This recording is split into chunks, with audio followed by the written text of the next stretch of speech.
Disclaimer: freedom of speech is a fundamental right that allows individuals and communities to express their opinions and ideas without fear of retaliation, censorship, or legal action.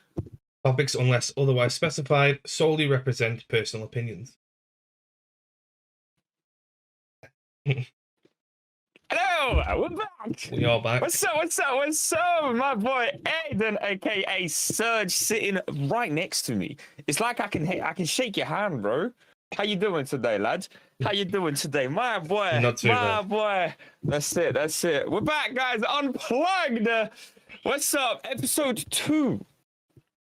We have officially unplugged from the earth, from the internet, from all of the fucking rules out there. I've already sworn. See, this is how savage we are on this shit. I agree. Oh man. Yeah, it's been what good. What are you saying, man? Yeah, it's good, man. Nice little setup that we've got here. We've I love it. We've done a bit on the side. Cheers to Timsy. He's cooked us a nice little meal there. Yes. But yeah, definitely. Pretty good. He's definitely cooked a national meal, yeah. We are not gonna be hungry for a minute, to be honest. Absolutely. Well, there's a couple of things that we wanted to sort of focus on today, and the broad topic of conversation. Well, I think there's going to be quite a few, to be honest. I think it's nicely going to branch out from one to another. Like, once again, when we do these things, we like to sit down and sort of have an idea of what we might talk about without actually knowing what the fuck we're talking about at the same time, which is the beauty of it, I think. Yeah, the good thing is that we are doing is it is straightly, we have an idea what we want to do. Doesn't mean that we're going to follow that exact thing, but the idea is that we have an idea, you know. So we'll go over that. Yes. So, and yeah, go on. So let's go for the first thing that we were going to talk about. I wanted to do last week, but we'll do it this week. So why did we start streaming as a whole? So that's the first question. Yeah, that's exactly what we said, right? And I feel like this is going to lead into very nicely into everything here. And I'll go ahead and let that one fly here. So pretty much from my end, because I know Aiden said he's been streaming for like on and off 5 or 6 years or something like that, right? Whereas myself, I haven't been streaming for that long. I've only been streaming for it's 3 years now in March, which is right now it's April now. Started streaming in March 2021. The reason for it, 2021 March, very, very on the door, literally on the door, on the footstep. I'm actually just about leaving the COVID time for at least my area. At that point in May, April time, 2021, everything has started to slowly open up again. Social distancing rules have been, pushed, aside, not as strict anymore, and things have finally been coming back into the normal way of living, right? Yeah. And that's still, not exactly normal, because there was still some restrictions. Now that I think about it, to be honest, like even nowadays, is there any restrictions? I don't think there's many, to be honest. Nowadays, you don't really see those. There used to be these markings on the floor everywhere, keep a 2 meter distance. You don't really think about when they disappeared. Yeah, it's kind of a meme, but now. They have. Yeah. It is, yeah. It's like it was never a thing in the first place, but we'll speak about that as well, whether it is or not, right? From my perspective, I started streaming because social deprevity, if that's even how you pronounce it, is something that has been huge for everybody, right?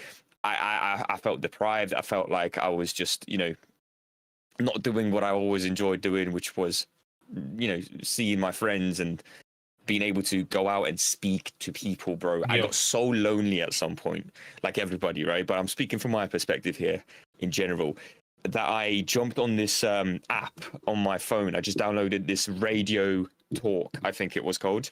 Think of Omegle, right? Where you can just speak to strangers, but with no camera. Yeah. Just microphone. And that was, I want to say, January 2021. I've downloaded it. I was like, fuck it. Let's see. I just want to speak to people. And then you just start scrolling. And the people, you can only have a one-to-one conversation, right?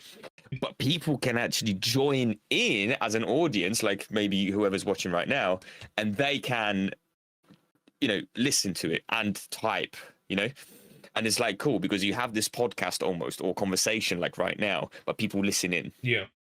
Without the cameras. And then from that, I kind of like deaded it a little bit because I was like, whatever. It's just on my phone. I'm on my bed. I'm like falling asleep. I'm not really talking to anybody. Everybody's skipping everybody. It's a bit boring. Then I was like, fuck it. Let me get the camera. I bought a camera on Amazon in like February, March time. And there was like a deal at the time. And I remember I still got the camera in my desk's side. And it literally said, it's like £10 camera, but then at the time there was like a discount on Amazon going on, and it said you get £10 off your order. I checked out, paid £0, didn't even pay for delivery, delivered free camera from Amazon. What the fuck, right? So there we go. I've got my beautiful 10p camera arriving, best quality, mounted it right there, and then started streaming right there and then. And then from there, it was amazing because I was finally able to, it was a bit slow at first because it's hard, obviously, when you first start. It still is, but it's hard when you first start because nobody knows that you are streaming. It's not like right now where I have a Discord or community or friends that I could be like, "Hi guys, I'm live. Come down, let's have a chat again," like every day, right? Back then it was like, I'm gonna go live. Let's see who jumps in. Yeah. Let's see what happens, right? And eventually people start jumping in and out, in and out, in and out. And some of those people still come down right now. Some of those people I miss dearly, bro, with my heart. But that's the way of things on the stream, right? And it was once again, if I felt like I'm once again socializing. I felt like COVID doesn't even exist. I can literally speak to people without being told shush. Without being literally quieted down or pushed. Without like, a mask on. Without a mask on, without sticking like a world apart and things like that. It was just normal again. But not really normal because it felt weird doing it in front of a camera. Yeah. But that was the reason why I started streaming in the first place. And that's where it sort of took me. And, then I didn't work from... last time I worked was the August before that, but then they closed it down again for winter, COVID obviously, and then they've opened up my work restaurant. At the time I was a waiter in like April, May time, and I was like, nah guys, I'm gonna quit. And then I decided to stream from March until November that year, where I didn't work, literally zero income, just streaming full-time 5 days a week, waking up at like 1 o'clock every day, going to bed at like 3 a.m. every day, and just doing, the gamer stuff, right? Playing League of Legends, eating breakfast whilst watching YouTube videos. And that's when Aiden started coming down, my boy, right? And so we've known each other for 3 years. And that's sort of how I've met him. And that's how I started streaming. And that's sort of my view on the end of COVID. What about you, man? I mean, I was on and off with streaming for a long time. Like I say, it's been 3-5 years. So I have different aliases throughout the whole time. Playing predominantly, League. Didn't really venture out to many other games because my fascination with League is I want to be the best. I want to keep going and get to the highest rank that I can to prove myself to others that said I couldn't do it. So it's kind of one of them things I wanted to do. And again, it was like again with the same thing with the camera. Like I wasn't comfortable being on the camera first. Played without having a camera on. Then I put the camera on. People were watching, more interested in the fact like my rage sometimes when I get fuming and they look at me and they just see how angry I am when I play the game. And it's just been kind of like that since really. Yeah, I think there's nothing really special about it for me. Wait, when did you start streaming first? What was the year? Like, with the first time you launched the OBS and were like, fuck it, this is it, I'm doing this, I'm going live. When was that, if you remember? It's got to be like 2018, maybe? Probably 2018. 2018. Probably around about 2018, yeah. And at that time, I was living with my brother, I think.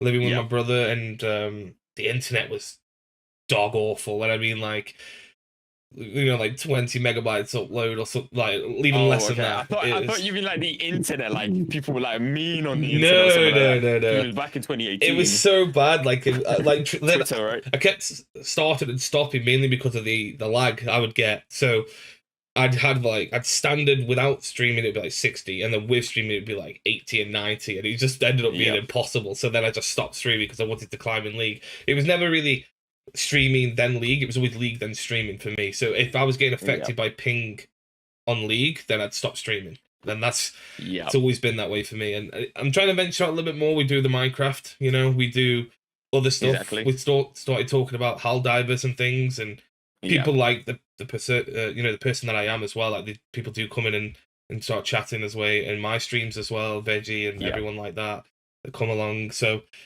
yeah, it's more onto that. And again, that's taken us very far forward, hasn't it? Yeah. Take us back. We'll take us back. I'll take us back over here. I'll take us back to the COVID days, even more so on that sort of subject, right? Yeah. I feel like COVID for everybody was obviously like, what the fuck is going on, right? This feels like we're living in a TV show almost. It feels like it feels surreal. It's like fantasy written. Like you feel like the main character, but not really, because you're sitting at home and nobody's fucking listening to you.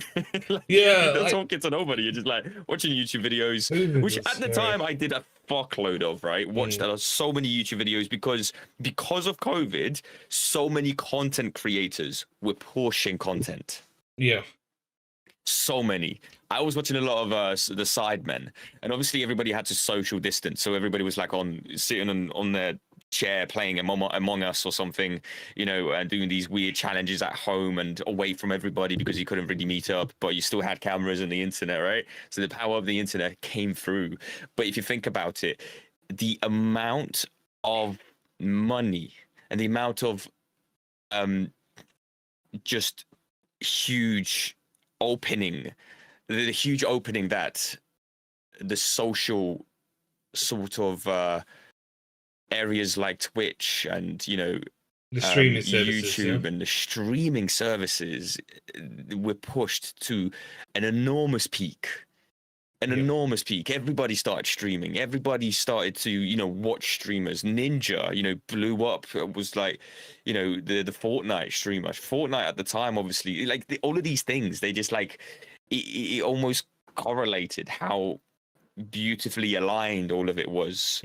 And everybody's obviously, for the most part, I know a lot of people were still working. From my perspective, I wasn't working because the job I was employed at was it's a customer service, food service job. It was a retail restaurant. I was a waiter, so we couldn't be open. It's a pandemic. We had to be closed down for the safety reasons. But because I was employed there for about 2 or 3 years, they couldn't just lay me off, and the company wasn't shutting down. It wasn't getting bankrupt or anything. So I was getting supported by being furloughed by the government, obviously. So monthly paychecks coming in, sitting on my ass, getting 80% of my paychecks, which I'm paying for now.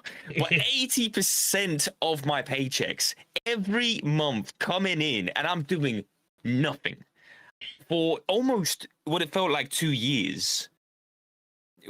On and off, because you opened during the summer. Like, when did it? So 2020, it felt like fucking 2 years. So 2020, officially everything closed down. I think it was it March time? Yeah, it's got to be in around the UK. March, It was around that time, right? And everything just shut down. My restaurant done. All of a sudden I was like, you don't have to come in. For how long? I don't know. What do you mean? Am I gonna get paid? Yeah, you've signed a furlough thing. Yeah, I did. Okay, well then you're fine. Okay, cool. First paycheck comes in. Huh, great, I could do this all day, baby. I could do this all day. Give me that freedom. And I did, exactly. And I always call myself like a introverted extrovert, so to say. That's like the best way I could describe myself and how I am, in a way. And I love it in a way because I can stay in this room forever, because I got plenty of shit to my boy Aiden, even, to keep me busy. I'll keep you busy. Every single thing I would ever need is in this room. But then it started getting a little bit too much. Not at first, because from March until I want to say July, those 4 months, they were fucking great. Yeah. I've spent so much time with my family, like I've never done before. I wasn't able to leave the house. It felt weird. It felt like a fucking video game. Like my brother was working in the same restaurant as me, so he was the barman, I was the waiter, and obviously you got closed down for the time being. And we had to stay at home, and my mom doesn't work, so she's always at home. I had my dog at the time, I had my cat at the time, both who are now passed away. They were like my childhood pets, right? And I'm 26 now, so that was like forever ago. Well, 4 years, Jesus Christ, 4 years 4 years ago, guys. It's crazy when you think about it. When anyone says to me, just off topic a little bit, quick. Like when someone says to me 20 years ago, I'm always thinking like 1980, but it's 2000. 2004 was 20 years ago. I don't know. It's disgusting.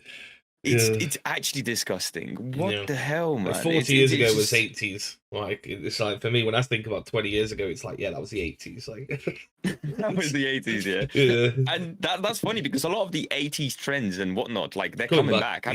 What the fuck? Have you seen like all these cargo pants like they're coming back and like these? Well, I don't know. Cargo pants were a thing back in the 80s. To be honest, I was born in the 90s, and even then, I'm not really a 90s kid. Just because I was born right at the end of the 90s, same here. Yeah, that's it, right? And I don't know, it's just weird, man. But like sort of going back, and it was amazing. It was amazing. I was able to sit there. I was blessed because of two things. My brother and my mum were at home, and two, I picked a job that was probably the perfect job to have whilst COVID was happening. Yeah. Because I know people that were working, office jobs, and they just had to go back home and still work on, from the office. That was and me. Things like that. There you go, right? Or any other job that's not heavily reliant on customer contact. Yeah. Would still operate from home, or even from like these offices if it's just like one person running it or something. These businesses going down left and right, and there I am living my best life.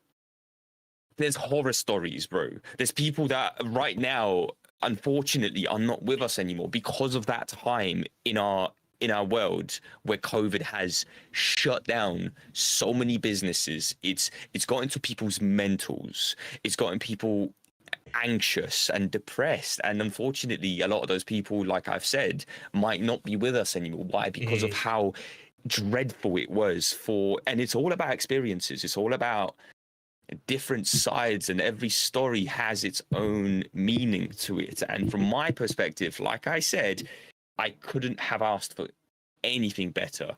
I wasn't working, nothing.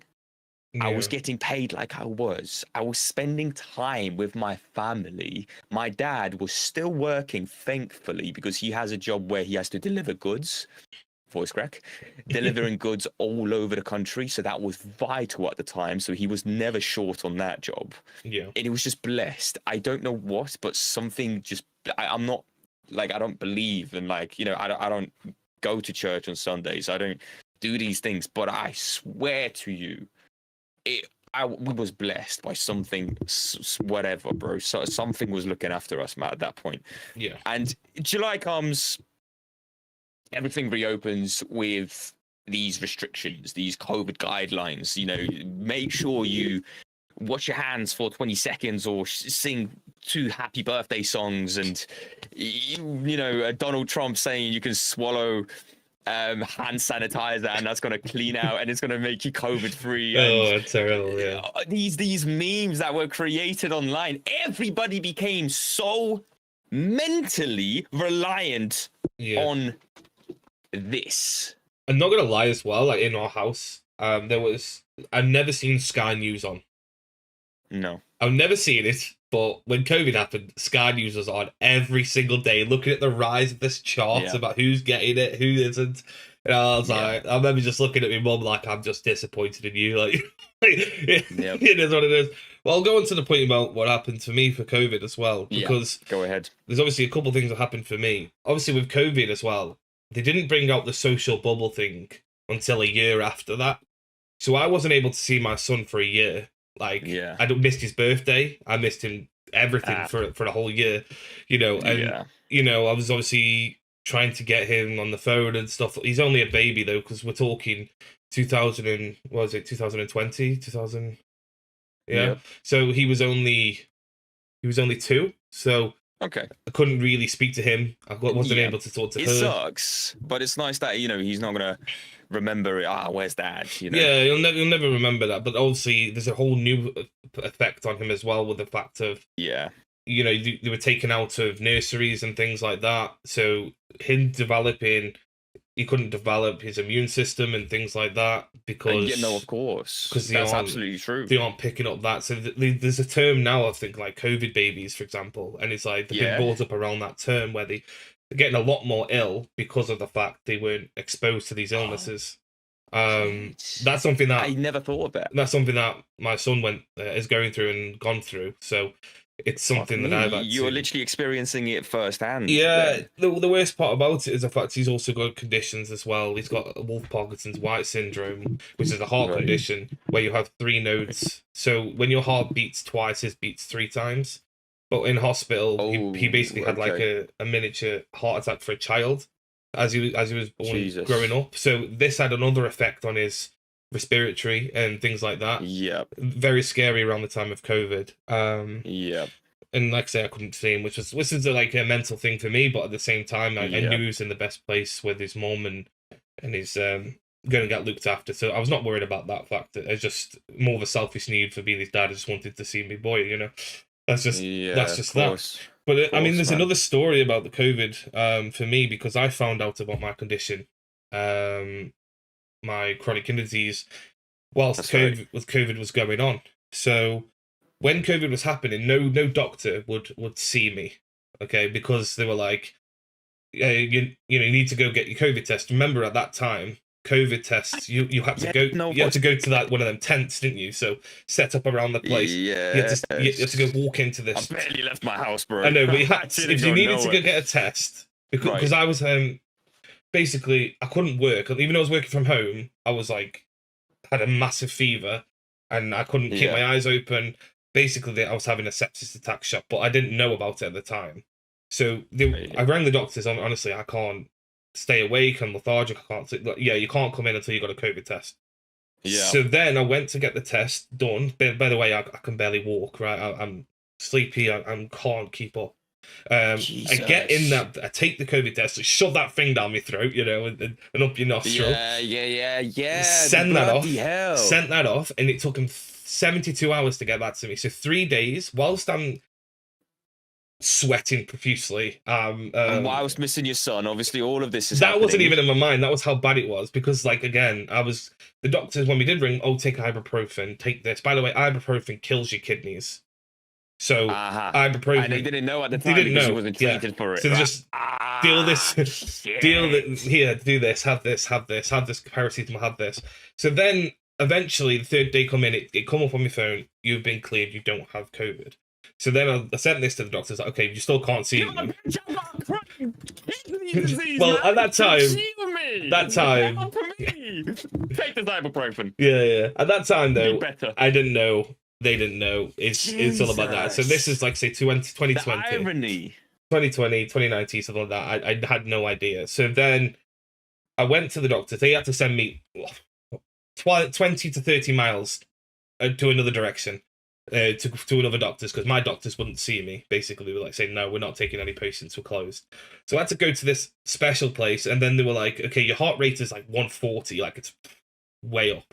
So they thought at the time I was having a heart attack, which I wasn't. But they were like, okay, this is the problem. You can wait 2 hours for an ambulance, or you can get a lift. My sister took me, so my sister drove me to the hospital. Went to the hospital, they shoved me to the side because my temperature was also skyrocketing, so they put me into like a COVID room, even though I wasn't. And it's an ultra peak, unknown, not explored territory COVID. Yeah, so they shoved me to the side, and then they were like, because I could barely keep my eyes open. Like, I'll be honest, I was sitting there, I was sweating, I was like rocking side to side, I was a mess. shoved me into the side building, put ECGs all over me. So, you know, the things that go on your heart to check your heart rate. They were checking it. Yes. Again, thinking yes. they're testing for that if I had a heart attack, if I'm having a heart attack. I wasn't. Then I got shoved into a side room, and then I was, you know, when like you've got a fever and you're dithering, you're freezing cold, but you're actually, no, of course. but you're actually boiling, you know, because it's your body's way of dealing with it. Your body is, but you feel like, I don't know, why is that? Why is it that you're shivering and you feel like you're freezing cold, but actually your body is like sky high temperature? That's weird. There is a reason why. I think it's because of the sweat or something. The cold sweat. Yeah, because you're so you can feel your skin freezing cold, whereas so you're cold, from the inside you're boiling. Yeah. So he's trying to push out your liquids and stuff, and it comes out in your skin, and then you feel cold. Or I think so, anyway. Yeah. We'll look into that. We'll look into it. And then I got basically shoved into a side room on like one of the chairs, because like I said, I was on one of them beds. Into a corridor. Bear in mind, the hospital's full, right? So I'm shoved in a corridor. You're in a fucking hospital peak COVID. Yeah, I'm in a corridor on my own. There's literally this. I'm shirtless. I've got no shirt on. I've got nothing on. Boxes. I've got no box. I've got nothing. I'm literally squat naked, right in the middle of a. Wait, you're naked. Yeah, but I have got a blanket on me, so there's nothing like that. But like, obviously, they're trying to get the heat up. Like, I'm fevering, so they need to get my temperature down. So I'm shoved in a side room. I had to ask for 3 hours for a glass of water. Come in with a glass this big, right? This big for me to drink. I literally chugged it back. I'm like, can I have some water? You know? Like I say, this was. Fucking pyramid. Yeah, little pink thing. Ones. Yeah. And then obviously by the time I cooled down, they shoved me into a ward, right, in a room. And then the weird thing about that, I was delirious. I was seeing my granddad who's died like 10 years ago. I was like having a conversation with him. Was he dreaming or was I was awake. I was dropping in and out of consciousness throughout the whole thing. So I was in, I was out, I was in and out. I remember just having a full-on conversation with Granddad, and then saying like he was proud of me and all this kind of stuff. And I was like, it's just, and I was just in my head like my mind's fucking with me, you know. My guy, mind's fucking with me. But yeah, I was like, because I'm very skeptical about all that kind of stuff, and that's another conversation we can go into. But I was like, sound like move on. And then this time, Granddad. At this time as well, no one could visit you. So my mom, my son, my dad, nobody could visit me. So I was sat in this hospital in intensive care units as well. Eventually, it pushed me into intensive care. I was seeing old men, old women, in and out, dying. Yeah. Not your granddad again. No. Actual people coming in and out the ward, but as in like with black bags. So people were dying left, right, and centre. So I was just obviously still delirious on this all types of medication. This is just all about. This is basically eventually come to me into like you've got sepsis, right? And when is this again? What time in 2020? I can't remember the exact time. I'll be honest. It's around like August or something. It's so peak summer, like summer definitely. Yeah. It was. Okay. I was like say in hospital. And then I remember at the same time I fell out with my dad. Basically, I wasn't really talking to him. And at that time, my mum and dad were both ringing the hospital to check up on me, how am I doing? And I had to make the hard decision of the doctor coming in and saying, like, look, we've got your mum and dad ringing us, but there's a lot of people on this ward. They're taking up a lot of the phone time. So we need you to, like, pick one or the other. No. So me being me, I was like, my dad's logical, my mum's emotional. So, of course, So I had to go with my dad because I was like, he's going to be able to explain to my mum without scaring her, basically. He will be able to deal with it. My mum and dad are separated, so it's not as if they live together, so that's why it's different. But it's like, I spoke to my dad, and obviously at the same time, I was like, you haven't spoken to me for fucking 5 years properly, and all this kind of stuff. And I was like, now you're coming because you know, we've had an argument, and now you think I'm going to die and all this. But then on the phone, I remember they did come visit me, my brother did, to bring me some water, basically, because I was really wanted some water. And the doctor pulled my brother to one side. Bear in mind, my youngest brother at the time was when we're talking 20, was it 22, 2020? No, it's like 2020. 4 years younger ago. than you? Yeah. At the time, he's 21 now, so he would have been 17, 16. Okay. Well, then you're a kid pretty much. Pulled him to one side and goes, listen, I don't know if your brother's going to make it through the night.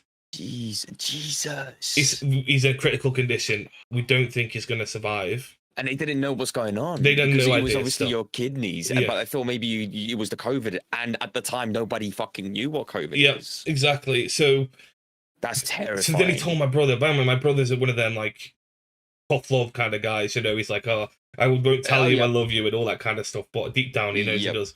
And apparently he just broke down on the floor, like, you know, he just went in a wallowing mess, like, proper sad. And then he told my mum in the car, because he didn't want to tell her. He didn't want to say that until he got home, but then he said my mum was like pestering, like, what, like, you know, what's the matter, what's wrong? And then she was driving in the car, apparently. This is all that they've told me. He said this, that I've got sepsis as well. And my mum, the following year, her mum, so my nan, died of sepsis. Right, okay. So again, she nearly fucking toppled the car over. She freaked. She freaked, thinking that I'm going to die. Yeah, thinking I'm going to die. And all this madness. They're about to die in the car, you're about to die in the hospital. And all this. Everybody's dying. Yeah. And then all of a sudden, there's me. just probably, what, August time. It's my birthday. What did I do? I went to... just to fucking, I don't know, go from a hospital crazy ass story to just me once again 4 months sitting at home and then starting work July time, you know, 2 meters apart, somehow trying to manage these customers that are fucking crazy, by the way, coming into a restaurant, yeah? And I get it, sure, you know, everybody wants to live their life. It's been 4 months, you've been stuck at home, you want to go out. I bet I go to one restaurant once a year, okay? And these fucking people chose to go to a restaurant the first minute they can during a pandemic, okay? So there I am as a waiter, trying to, like, control the masses, like, you know, tables being split apart by 1, not even 2 meters, right? Because our restaurant doesn't really allow for that shit. But apparently it was COVID guidelines allowed and shit like that. You know, and then in August time, because it's my birthday at the end of August, and if it was around that time, I would have been for 2 weeks on holiday in in my town that I grew up in, just outside of Enfield, outside of London, in Hertfordshire. And I was just there with my cousins, you know, nobody was working. Summer was great, peak. I think that was the summer that I drank pickle juice out of the jar. We had a barbecue by the lake. Everybody was sleeping in the tent, or like through the next night, and you know, just having a fucking great time. And just, you know, that to me and to you, there is such a fucking contrast here. It's peak contrast. I am probably having the best time of my life because of COVID. And we are once again focusing on COVID here as the main character, the main sort of storyteller here that drives these things, right?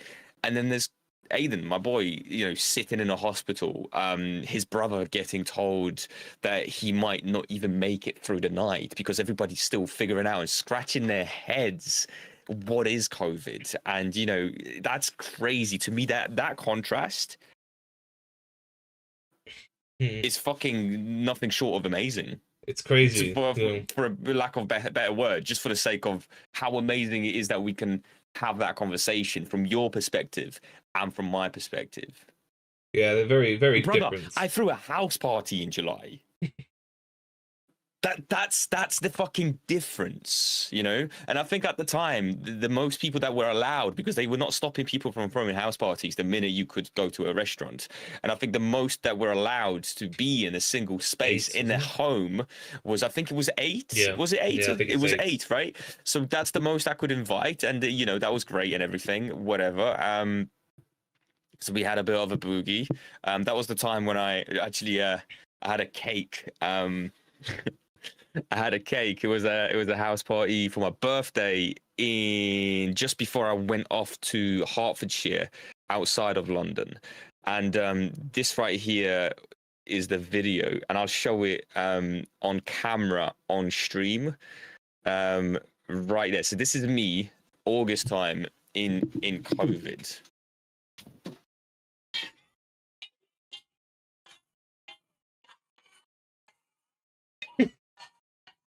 That's the most dumb thing I've ever seen. Yep, that's what I was getting up to, right?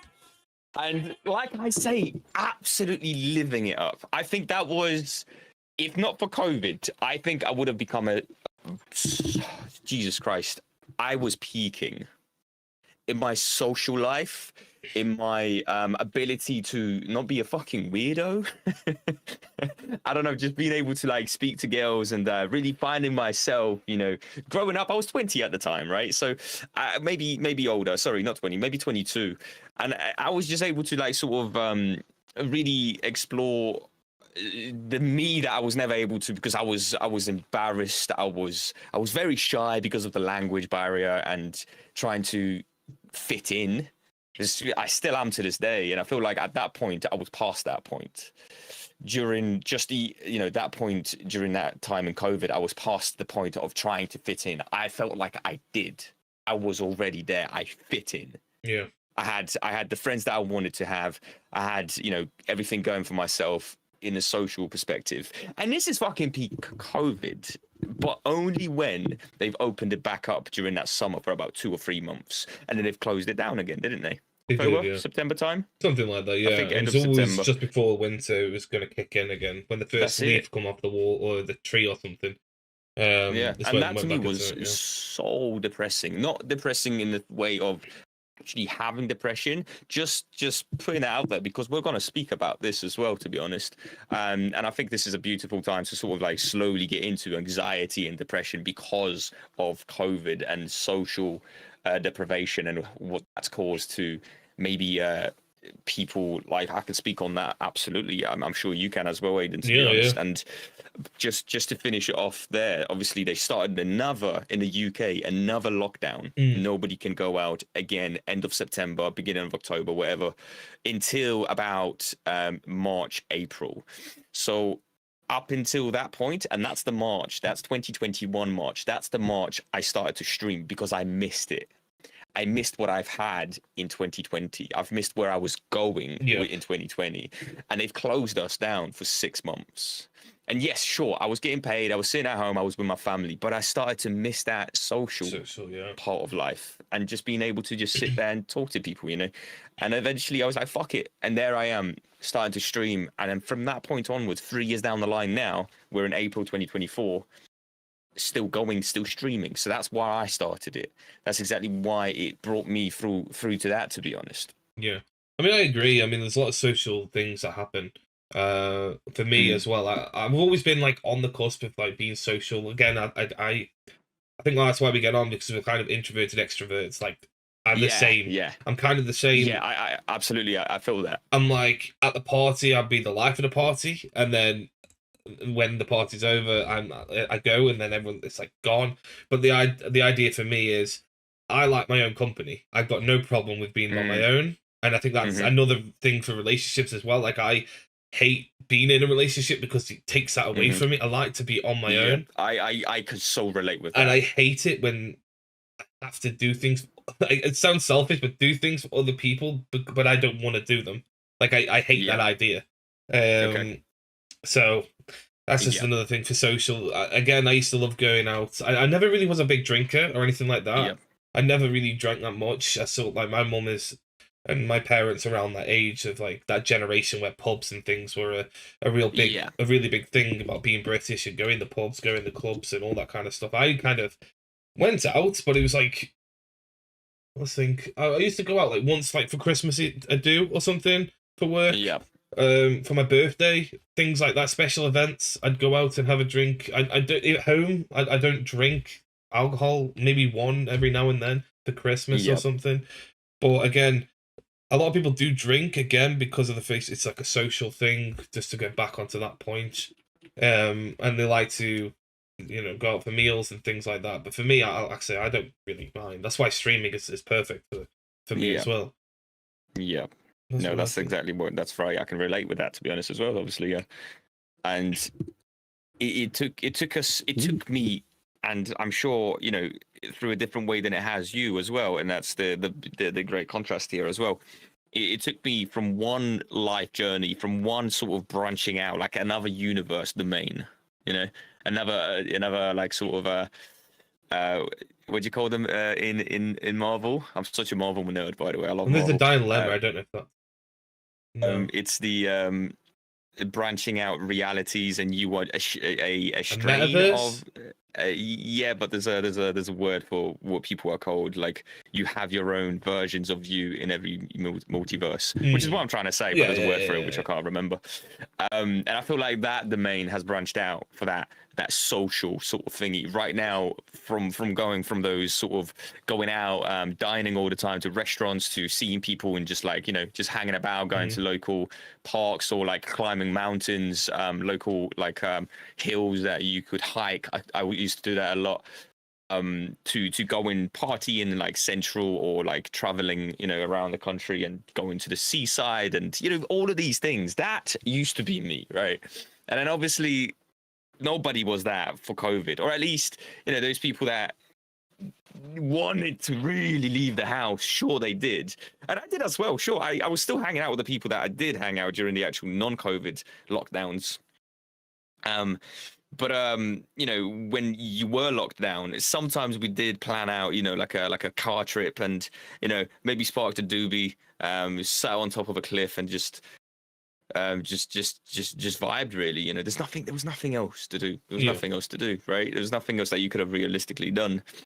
Um, but that's in a way, was that good? Now the question here is, was that the best way the government, worldwide or UK wide, was that the best reaction from the government? Did they take it the right way? Did they react like that, and they reacted in a good way? Or should they have been a little bit more giving and like, fuck it? Or, is the strictness good? Because we didn't understand it. Lock everybody down, right? Or should have we been more lenient and let people walk about? The question here was, the government controlling it in the right way? I mean, let's take some time to think about that question, because it's kind of a loaded one. I think, again, at the time, because they're so unsure and who is actually getting affected by it, I think it's a good thing to lock everything and that's what down. I was thinking. I think it's good to lock everything down until they get a grasp, an idea on how to combat it, or who it's actually affecting. I think as soon as they figure out it's only affecting people that have respiratory issues, older, so it was attacking the older generation, and it was attacking. It wasn't really attacking anyone that was young or didn't have any problems. I think as soon as he figured out that, then they should have gone, okay, if you're past this age or whatever, if you don't have any problems, you don't have any respiratory issues, then maybe they could have just let everybody get on with their, get on with their life. And again, that's hard to do, though, isn't it? Yeah. Because we do live in a day of media, right? Whether that's social media or the news on the TV. And what's the first thing that you saw back in the day when COVID was happening? What was the first thing you saw on the news in the title? The death count. Yeah. I was going to say, I was trying to think. Rising. The thing, it was always like, it was crazy looking at that, like thousands and upon thousands of people. And it was going up. It was like a live counter, right? It's like literally looking at it like it's a timer, like seconds going up. Yeah. And you're thinking, hold on a minute, that seems crazy. I live in a world where I didn't see any of that. Yeah. I still, to this day, have not had anyone from my family or friends, once again, this is personal experiences, that's passed away or been really affected by COVID in terms of like maybe losing a business or something like that. I don't even know anybody that they might know somebody that's passed away because of COVID. Maybe somebody at work told me, but no, not really. Even then, I've had this conversation recently with one of my colleagues, and like, a couple of people said, nah, I've never had anybody pass away from COVID or anything like that. And realistically, were all of those deaths due to COVID? Were they well defined? Were they well the data, was that correct? Or was it just, an old person passed away here in the hospital, and where would they have passed away if we left them at home, away from all of those, tanks? And at some point there was conversations about how even using those respiratory systems were not helping.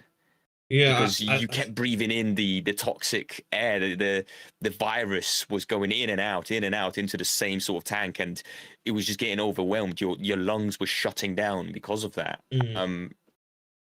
Again, I think as well, I believe my mom and my nan all had COVID before COVID was even a thing. You know, all the symptoms and everything was like. Yep. So in like 2018 or something, before COVID was a thing, I had the most horrific flu I think I've ever had in my life. I couldn't eat, taste anything. Again, like the COVID symptoms. When was this? Before like 2018? Yeah, it was before. It was around the Christmas time, around November time. Jesus. And I had a massive chest infection around that time exactly. as well. So I feel like think a lot that's of crazy people, that you brought that up. I feel like a lot of people had it prior to that. And I haven't. That goes to another question to me. Goes into another question for me is, do you believe in the boosters and the actual vaccines? Because for me, I'll be honest, I've got one. Yep. But anyone who's had the booster and had the injections have had COVID, and I've never had COVID when it came COVID, right? So, and then at the hospital, I remember I was like, so because I've got kidney specialist and kidney nurses, and they're like telling me you should go for the booster and do this kind of stuff. And I'm just said I'm not doing it because that's the reason. I firmly believe. Did you already have 2 vaccinations at that point? No, I've only had one. I've had one from Pfizer or AstraZeneca, one of the two. But they keep telling me to go get them, and I'll take the flu jab. I'll do the flu jab every year because I have to. But I won't. I won't do the COVID. And they told me it's completely fine whether I want to or not. It's my opinion. I'm not one of them people that's anti-vax anything else. Get all your all your medications as a kid. Yeah. My son has all of them. You know, I would definitely tell everyone to do that. But for me personally, I've known a lot of people that have had COVID vaccinations, and they've had COVID 6, 7, 8, 9 times. So in my head, it's like 2 and 2 together. I've never had it, and I'm prone to every disease on this planet. I swear to God. Like I get flus, colds. If I go outside for an hour or something, I come back, I'm coughing, I'm spluttering because that brings me on to another subject. But my immune system, I wanna. My immune system is flawed because of my condition. Yeah. So the fact that I haven't got it, I've never had COVID when it's became COVID. For me, is a telltale to me that the injection is what's heightening it. I don't. It's doing the opposite effect. I don't know. Yeah. I can't really explain it, but for me, like I say, I'm against doing it for myself. But yeah, what do you? 2 things there. Go on. 2 things there. I'll do the first one. I think obviously there's the vaccinations and whether well, very quickly. So, what do you think? Do you think it was total bollocks, the vaccination, or what's your opinion? Like a quick one. I think it's bollocks. Yeah, I don't think it's anything more than what it is. Yeah. Okay, absolutely. So you've got 2 things, right? The vaccination, how real it was, or how much effect it actually had, right? Which was a real fucking thing because everybody was getting it. So it's not like it was a fake thing. It was definitely a real thing. Everybody had one or was rejecting one or whatever.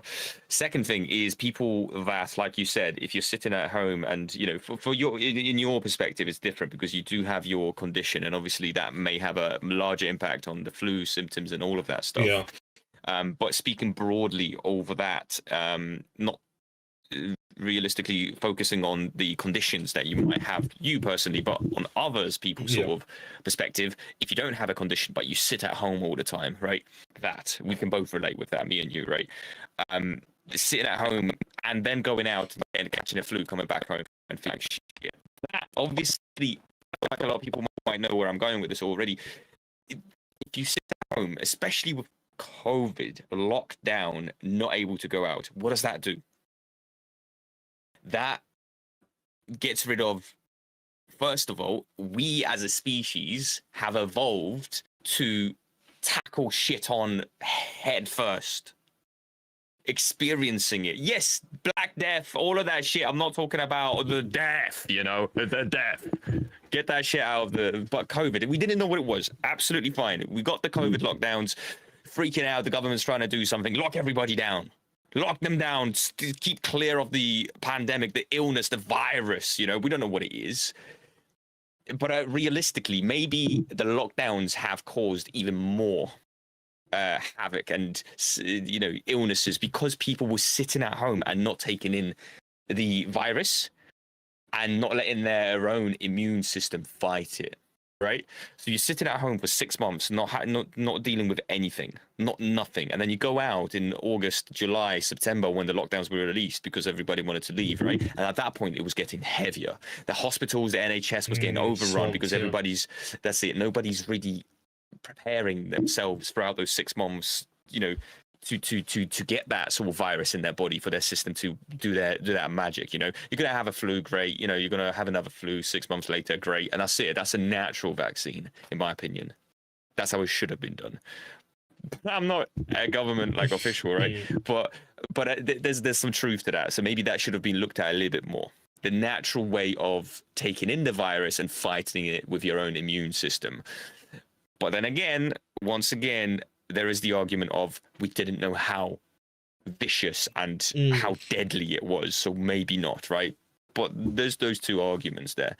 So I think sitting at home in general, even outside of COVID, even nowadays, if you're going to go to a festival right now, guaranteed you're going to come back with a probably chest infection or a very bad cough. Why? Because you're all of this sweat, grime, and just jumping up and down in these mosh pits, and thousands of people, sleeping in a tent, going from Friday to Monday in a field and partying all day and all of that. You're gonna get a nasty infection or flu because you're not used to that environment, but your body's fighting it off, right? If you're weaker, then that might cause trouble, right? Obviously, with people like yourself, like you've said, you could be a little bit more lenient for getting a little bit more aggressive sort of attack. So from my perspective, I believe that the more your body takes in and you allow it to take in, the better it fights, for as long as we're not talking about any conditions, right? From that perspective, that's the first thing I wanted to address. Now, the second thing that I would like obviously the vaccines, right? Which I kind of mentioned the natural vaccine, which is your immune system. That's the natural vaccine. In my opinion, that does splendid work for itself against stuff that, it can. I don't get a flu jab every year. Last time I had one was when I turned 18, and I did it without telling my parents, and that's the only time you can do something like that in the UK is when you're 18. You can make that decision yourself, obviously. Otherwise, my mum would have to be there if I was 17, right? And I thought, fuck him, man, I'm an adult now. I'm gonna go and get myself a flu jab. Guess what happened? Since then, I'm better now, but since then, for about 4 or 5 years until I was 23, I had the nastiest winter cold. Never before. I never catched any cold. I was never ill. I was never coughing, nothing. After that flu, I was getting nasty coughs. And maybe, okay, I will say that I did get the jab when I was actually ill as well. So I was kind of bad, I was coughing, and then I had a runny nose and a bit of a headache, whatever, and then I got the jab as well. So obviously my immune system at that point was already weak because I was ill. So then I inject more, because what are vaccines? Vaccines is the illness in a jar getting injected into you in small portions. It's like getting snake venom injected in Australia to get yourself prepared for if you do get bit by a snake, you don't get the full effect so of it, the right? body can produce its own antibodies, basically. Exactly. So here I am getting injected more of that illness when I'm already ill, and after that, for about 4 or 5 years, I've been worse off than I ever have been, and I've always blamed it on that, which I think is probably the best way for me to blame it on, but it could mean anything. It could have been anything, right? It could be strictly coincidence, I think. Yeah, exactly. It could have been just a coincidence. So vaccines, in general, I think the COVID vaccine, to answer the question, did I, believe in it or not? I think it's a vaccine. It does what every vaccine does. You literally injected COVID into your body so your antibodies can get used to it and your immune system tackles it, and your white blood cells, whatever the fuck, I don't know, I'm not a scientist, does all of that stuff, and all of a sudden you're good as ever, and it fights it, so it prepares you in case you ever come across it. That's what it should do. And I believe in that. I believe that was done. But I don't believe in you know, it took them, what, 1 year to develop that? There was Pfizer. What else was there? There was so many different Yeah, well, that goes on to the vaccines. other ones. Yeah, we've got Pfizer, AstraZeneca, Bayer, Johnson and Johnson. So many options, right? And the government is telling you, oh, get this, get that, or this one gives you cancer, or this one gives you blood clots, and you're thinking, yeah, what the fuck? It's so crazy. Yeah. So I'm supposed to, you know, get one thing to avoid, you know, the COVID stuff, but then I can potentially die from a blood clot or get in from some fucking weird. What's going on? I have another suspicious thing as well. To do this. I have another suspicious thing. Like prior to COVID, how many professional sportsmen had, you know, a heart attack or had a bad thing that happened to them? Before COVID? Yeah, before COVID, before any of this. I don't. You hear about this all the time, right? Now you do. It happens all. Oh, okay. Prior to COVID, there was more Fabrice Moamba. Maybe from your perspective. From my perspective, I saw one. Not been into that as much. But all I know is, like, these professional athletes, like football players, for example, are the top athletes. You know, fit as anything could be in terms of, you know. I'll let you keep talking, man. I need to go to the toilet. Yeah, I can hear you still though. I've got my headset on. In terms of athleticism, they were, you know, peak conditions. So ever since COVID happened, and they've had these medications, and they've had the, you know, the, what's it called, vaccination, come to me, that there seemed to be a lot more people going through having these kind of fatal attacks on the pitch. I mean, there's been the one this year. There was, there was also the famous one in the World Cup with Christian Eriksen, who also had a cardiac arrest on the pitch.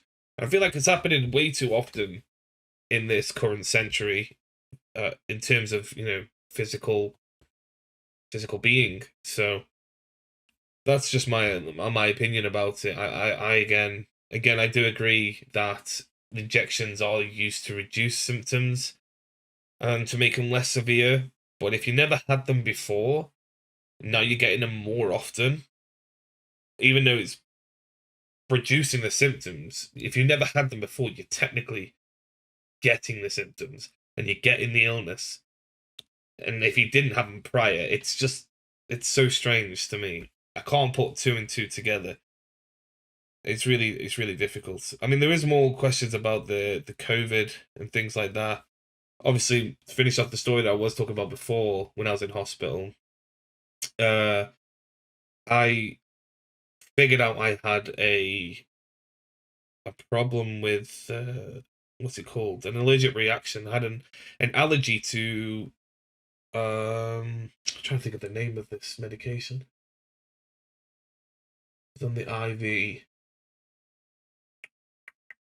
Antibiotics. It was something specific on the antibiotics, but when they injected me with this antibiotics, my hands and everything like that swelled to like twice the size of what my hands should be.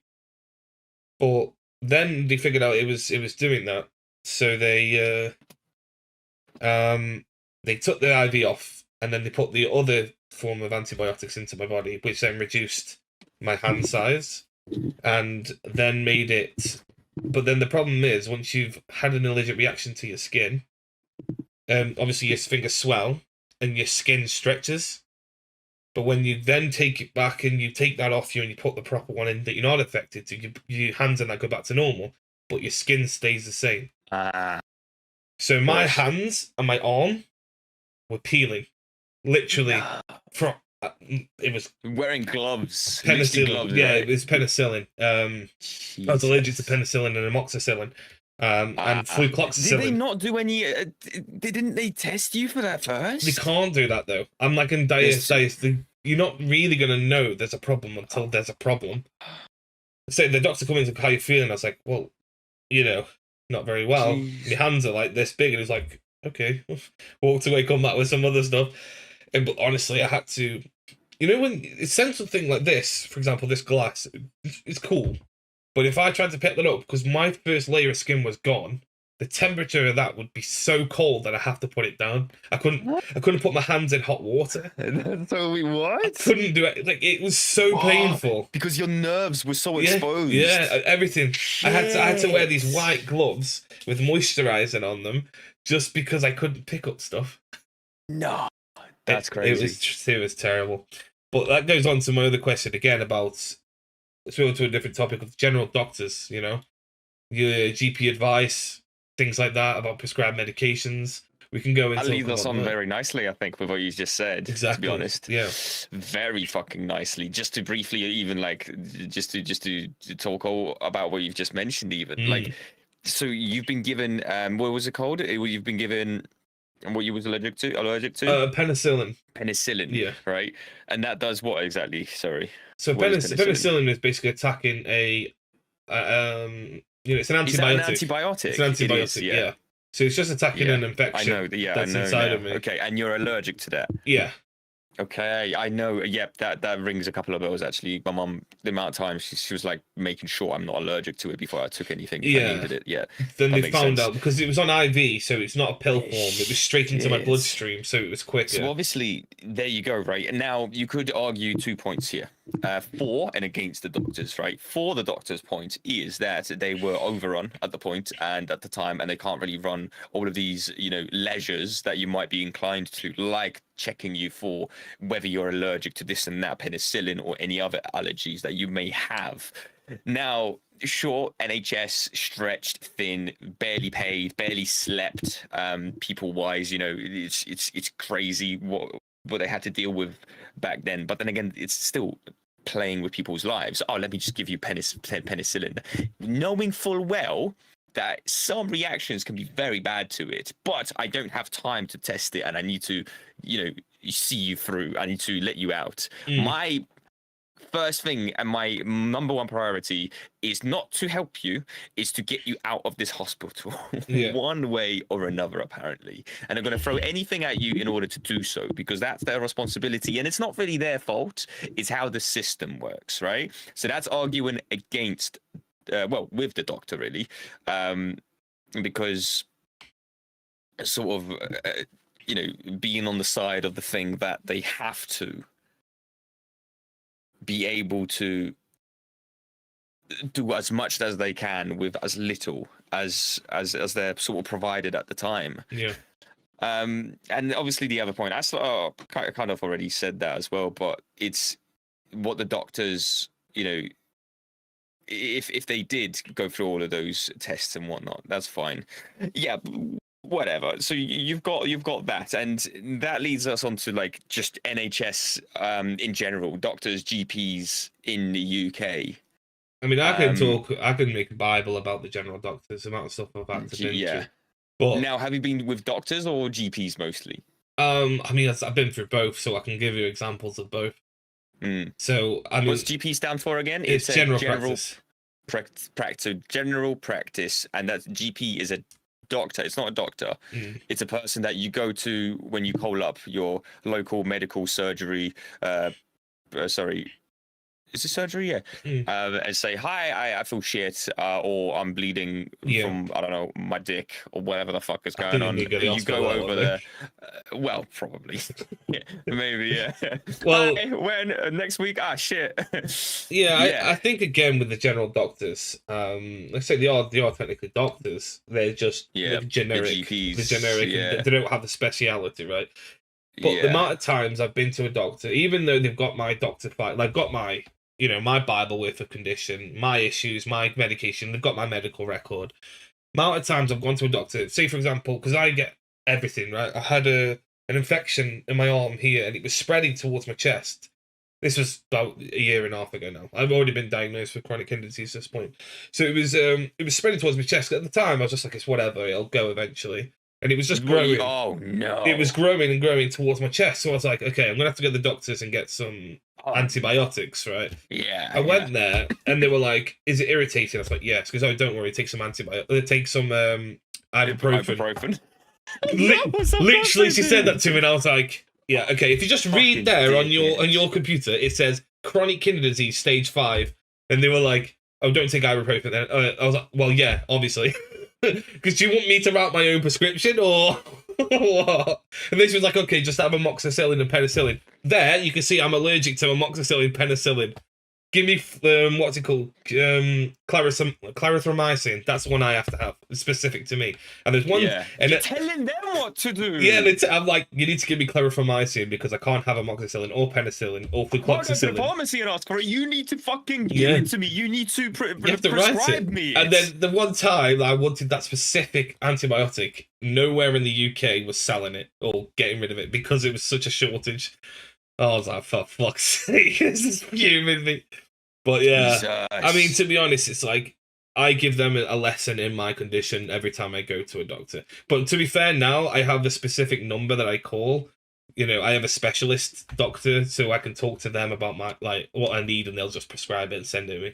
You know, but it's taken it 5 years to figure that out. Like 3 to 5 years for them to just be like, okay, we can't do general with this person because he's got X, Y, and Z problems. Yeah, no, of course not. We need to go to a specific specialist, which eventually they give me the kidney specialist nurses, and then I've spoken to them, and then I've got their number now. So if I ever have any problems, like again, I've run out of my medication for flucloxacillin or something like that. I've run out of something. So I had to ring them, say I've run out, and they're like, okay, yeah, come tomorrow and pick some up, basically. And that's the way it is. And again, this goes into prescribed medication that we wanted to talk about as well. You can go ahead with what you think about prescribed for somebody that doesn't go through obviously what I have in my conditions. I've had a situation where I have been actually prescribed medication from an actual doctor, not even a GP, right? Mm-hmm. And this is something that I really want to speak about. This is going to bring me onto like even the big pharma I'm just going to nip companies, the toilet, which we can absolutely, which we can like discuss at some point as well.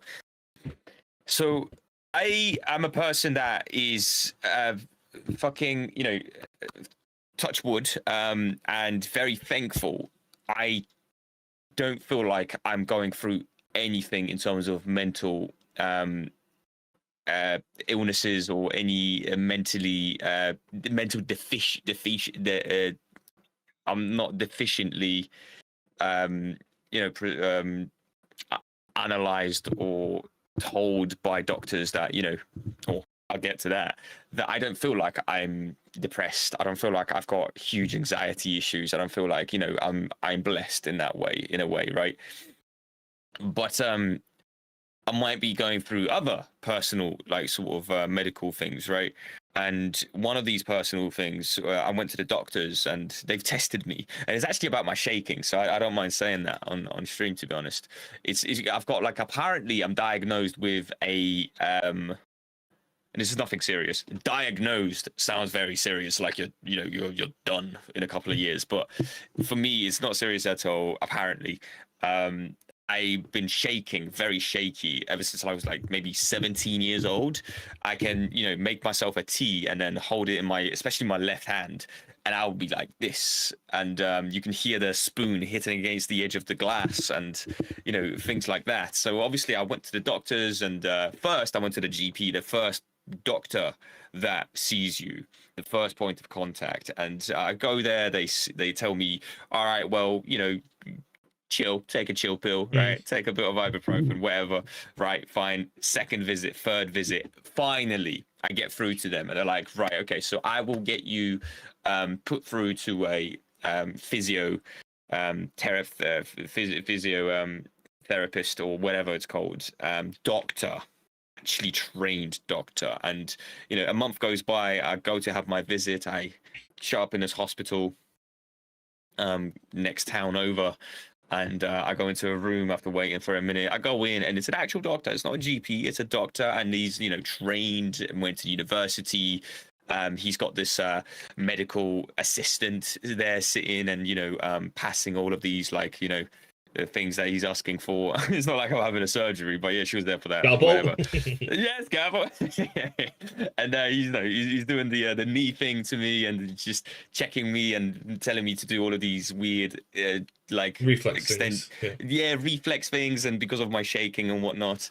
And he's like, okay, I don't see nothing serious. I think what you have, which are at this point I've already been told this by my GP, right? So same dialysis. I think you have a nerve tremor, right? Nervous system tremor. A tremor sounds scary, right? At first, and then apparently it's nothing serious. Apparently, you have that and you can do nothing about it. If you have it, it's not life changing or altering.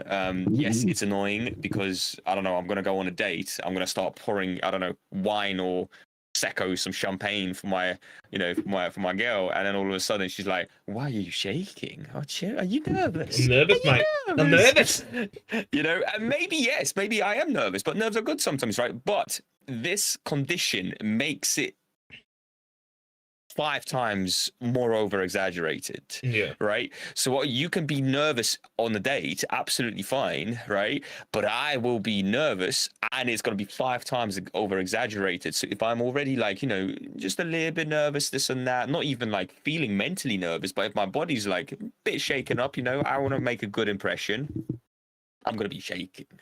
So then obviously that's annoying because they're going to be like, "Oh, you nervous?" And I'm going to tell them, what am I going to tell them? I've got a nerve tremor and I'm going to go through this whole fucking 2 minutes of trying to explain it. I'm not even fucking done with it with you guys yet. So it's just annoying. It's just annoying. So what the doctor tells me is exactly that. And I'm sitting there, all right, fair enough. So he tells me, it can happen from a young age. It happened to me since I was like 17, and it stops just after you're 30. It stops. It just like it calms down and it gets better. And to be honest, it's getting better for me now, but it's still there. And then it could come back when you're older, like in your 60s, 70s, but more drastically, he said. And he never really went into that too much, but I'm thinking... Yeah, he's talking about Parkinson's, I think he's talking about. I'm thinking like, Parkinson's and shit like that, and I, overthinking and shit, but he never actually said that. I mean, maybe I did ask him like what Parkinson's and stuff, and I feel like maybe I did. And in my mind, he said no to that, but I can't remember, to be honest. And, so what does he do? He prescribes me not pharmacy safe. I can't go to this pharmacy right now and get this medicine. He prescribes me top anxiety medicine. Guys, my guy gives me medicine that, one, makes you feel numb, makes you feel like a zombie, makes you feel like, all of the energy and it gives you these chemicals that I don't fucking need. Do you know what I need? I need this, okay? First of all, you need God. You need Jesus, is what I need, apparently. I need this shit, okay? I need this shit. I don't know if you can read that, but right there, what it says is folate. Now, folate is a type of it's a methylfolate. Now, I've heard a podcast today, Joe Rogan, and he was speaking to this doctor. Actually, I might still have it up on here. He was speaking to, just for reference purposes, to Gary Brecker. Gary Brecker is, from the sound of it, how he was speaking, a PhD, maybe doctor, and he has his own company, pharmacy, and everything, surgeries, and all of that in America. And he was speaking on this for about 20 to half an hour. So none of this is coming from me. This is all coming from the information that I've collected from, hearing to what he's speaking. I don't need no fucking anxiety tablets, okay? I don't need something that's gonna forcefully enter my system, something that is not produced by my brain to start off with. That's something that I do not need. I'm a very healthy, sound, happy individual, and I say that with fucking blessed expression, because there's a lot of people out there, that can go into the topic of depression and anxiety, okay? Yes, I overthink. Yes, I have my, shit, maybe I shouldn't have said that situations. Sure, everybody does, but don't give me top shelf anxiety tablets to deal with my fucking nerve tremor, bro. Like, please, okay? I'm looking after my body. I'm looking after my sound mind, because I want to make sure I'm not one of those people that sits on a potential illness that is going to later in life catch up with me, and I'm going to be regretting that I didn't go and, speak to the GP and then to a doctor for 10 minutes. Like, bro, it's my life I'm talking about here, so I'd rather check it out. So here I am talking about this vitamin, right? This is an A to Z, by the way. You can get this shit from Amazon. One daily A to Z vitamin, right? And I was there sitting and listening to this podcast today, and this guy, Jack Brecker, whatever his name is, he starts talking about methylfolates. And I'm like, what the fuck is that? And then I checked my vitamins, and it's here, and I didn't even know, right? But it's there. And I did read up on every single thing that is in here before I started taking it, but every single one of those, I was like, okay, that's fine. It's just A to Z normal vitamins, right? And what that does, it feeds that chemical that's naturally produced in your body, but maybe not natural, I don't know, but it's a chemical that really helps you to close that part of your brain down slightly to even more so. Let's say it broadens your part of you. It makes sure that you're no longer just overthinking or the anxiety sort of feeling. Now, anxiety is a funny thing, right? Because I've been apparently prescribed as being an anxious person. But anxiety, at the end of the day, is a evolutionary feeling, chemical reaction and release that your brain has for, it's a fight and flight sort of reaction. Adrenaline, right? If you're going down the road, pitch black, coming back from the gym, maybe you're going to your car, there's a guy coming at you with the knife. First thing you're gonna have is you're gonna have your blood pumping, your heart beating. You're gonna start maybe feeling these symptoms, fight and flight sort of reaction to it. I think you're referring to. But how comes you can also feel that if you're in your room? I think you're referring to in a safe adrenaline, safe space, and you may be thinking about a fucking shark eating you alive because of your anxiety. A venomous spider getting on top of you, and you might have a panic attack because of it. And you're sitting in a safe, sound space, and there's zero chance that a fucking shark can cross the entire country, climb up to your room, and eat your fucking shit. But still, that same chemical reaction is released in your brain as it is in the real scenario. Why is it that it happens in the real scenario and in a fake scenario, right? And that's because what I've heard is because you're missing that component, and it's important to check up on the vitamins, on the imbalances. You do not want to have a deficiency on anything that is important. Nowadays, doctors will go ahead and pass you over to the most extreme way of healing you and treating you, instead of really checking up on, shit, this guy has no vitamin D. He hasn't seen the sun for years because he's been sitting in front of a camera, and he's got a deficiency. All of a sudden, you've got to wake up in the morning and you've got to be like, I can't clench my fist. I feel like my joints are hurting. I can't, walk. Yeah. I feel like I've just been to the gym. The next day, wake up and I feel pain in my legs, because there might be a deficiency in your body that you need to just address. And it's as simple as that. You need to just make sure that you go to a real fucking doctor, pay £300 and get a good check over all of your vitals of deficiencies, potential ones, right? And really, because even like doing a brain scan is something that's very important, because if you have been prescribed medicine like I have, without doing any of those things, that's the world we live in nowadays. That's the doctors, that's the GPs, the people that treat you. You need to treat yourself, you need to educate yourself, you need to listen to who? People that go on podcasts. In my opinion, everybody needs to stop following the system, because nobody knows what they're doing, right? They're like, oh shit, I'm feeling shit, let me follow the system, let me call up the doc, let me go to the doc, let me take what he gives me. Whereas realistically, the best thing you can do is sit down and listen to the biggest voices on this world, such as Joe Rogan, who invites credible guests, people with real real experiences and education, the ones that speak on the subject, that big pharmaceutical companies do not address.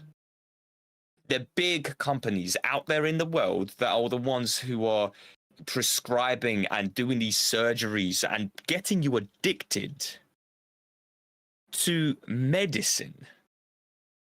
I'm not sure if you have, you probably have. If you haven't, there's this thing called the opioid epidemic, right? I don't feel like it's hit us in the UK as much as it has hit everybody in USA.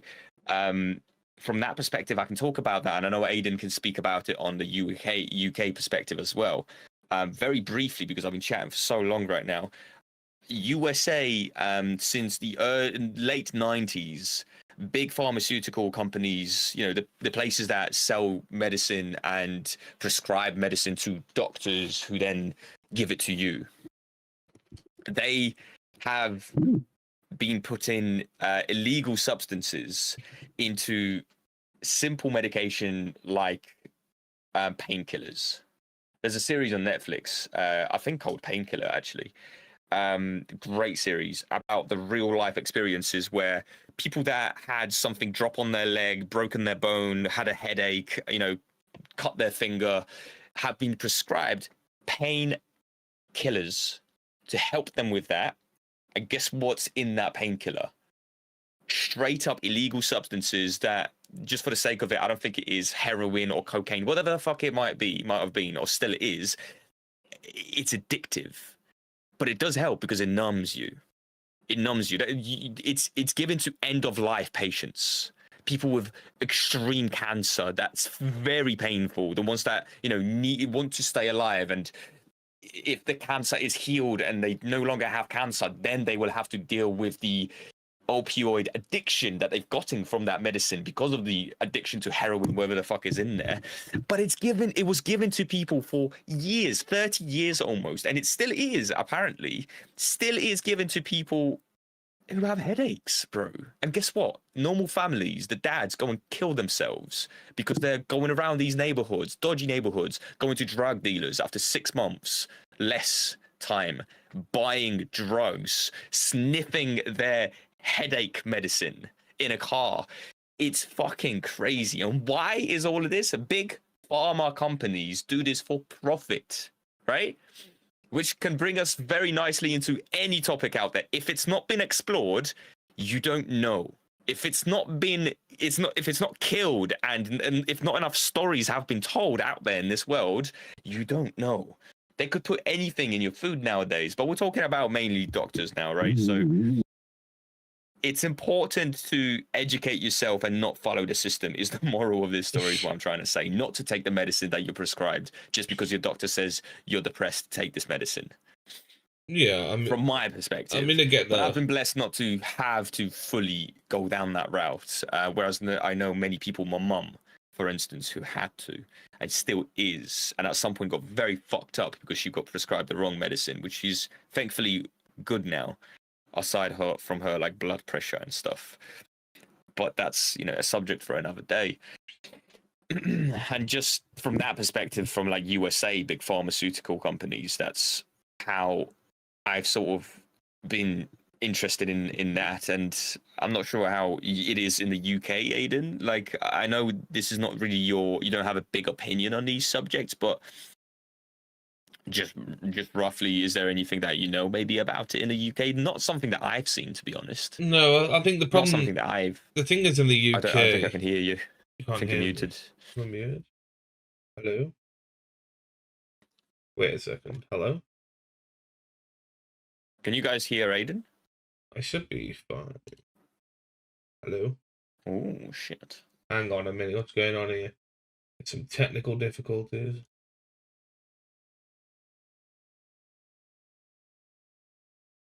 Two seconds, guys. There's a problem with the can't hear me. I was talking for a bit as well. I wonder why I wasn't listening. Hello? Katrine is here. Can you hear me now? Hello, Katrine. Hello? I'm not sure if it's me. I think it might be you, bro. That's so weird.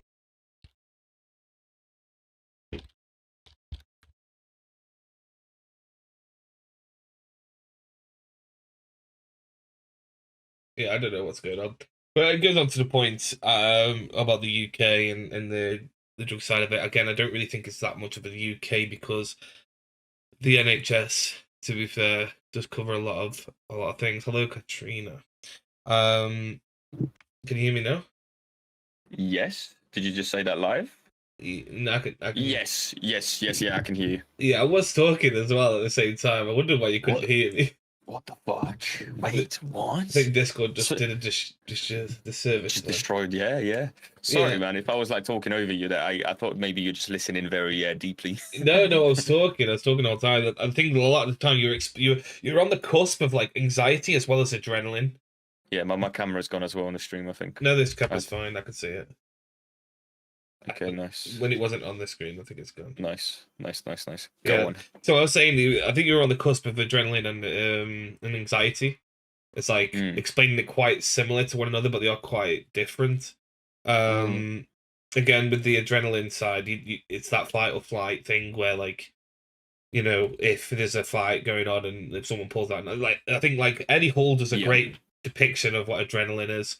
Because the human body can't lift up so much, but you see women, say if a car goes on top of their child, the women could just lift up cars and get their child out because of the adrenaline factor, right? See, I've been hearing that all over the place, but I've never seen my mom pick. Yeah, because you've never been in that situation, and I've never been under the car. Yeah, I mean, if it comes to like, they would throw themselves into a bullet for you. I wonder how much truth there is to that. There'd be a lot of truth. I mean, obviously, it's kind of maybe an estimate about the car situation, but the idea is you can pick up more of your weight behind it. Yeah, you can pick up more of your weight. I mean, like I said, because you don't feel pain at that point.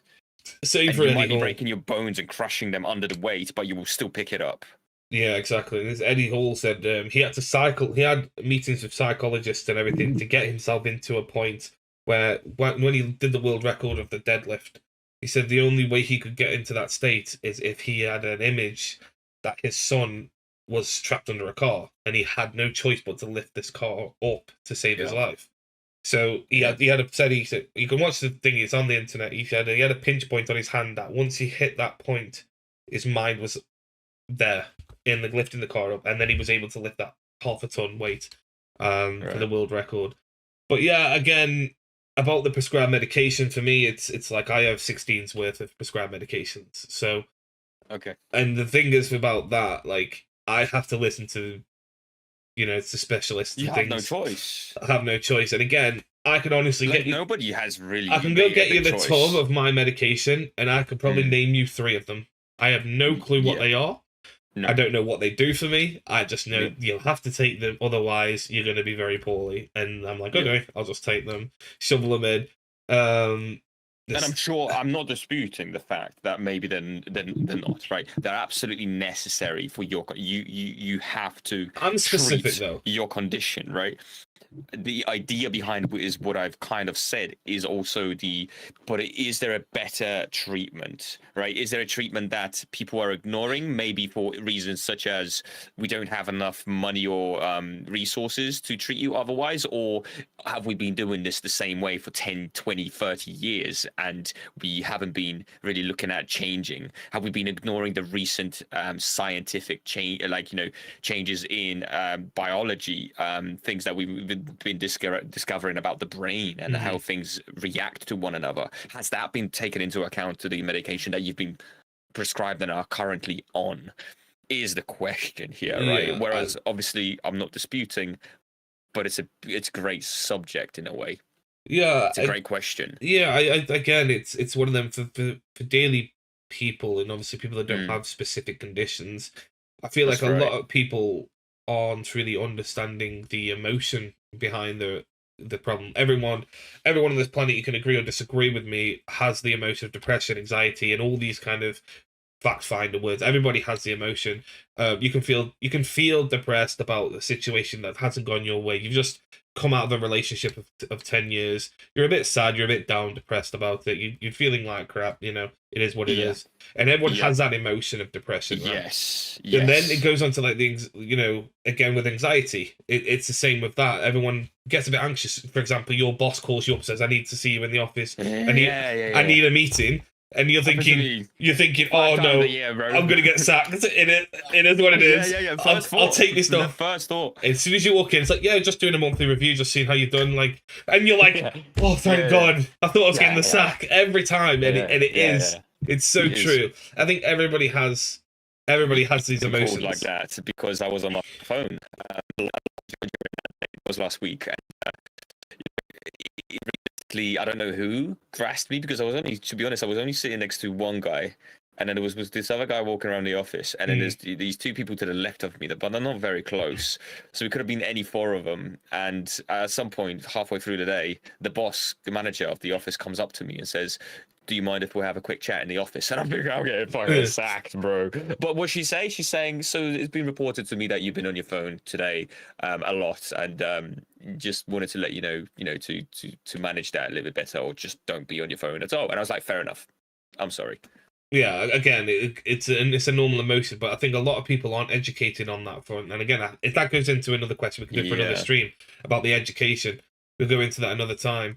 But the idea is we can keep going for like hours today. I've got so much to talk about. This. I think again for education, I feel like the system in the UK and everywhere else, I think it's so wrong. Like you don't get told about these emotions and how to deal with them. If you're, for example, for me, I wasn't the greatest nice kid in the world, but I was never like naughty. I was never like fighting. What do you mean you wasn't nice? Was you bullying people? No, that was the thing. Was they no? I was bullying the bullies. Throwing stones. I was bullying the bullies, mate. That was me when I was at school. Yes. But we could talk about that. But for me, it was like I just didn't like school. Right? I just didn't enjoy sitting in a classroom for an hour at a time, listening to this teacher talking a load of nonsense.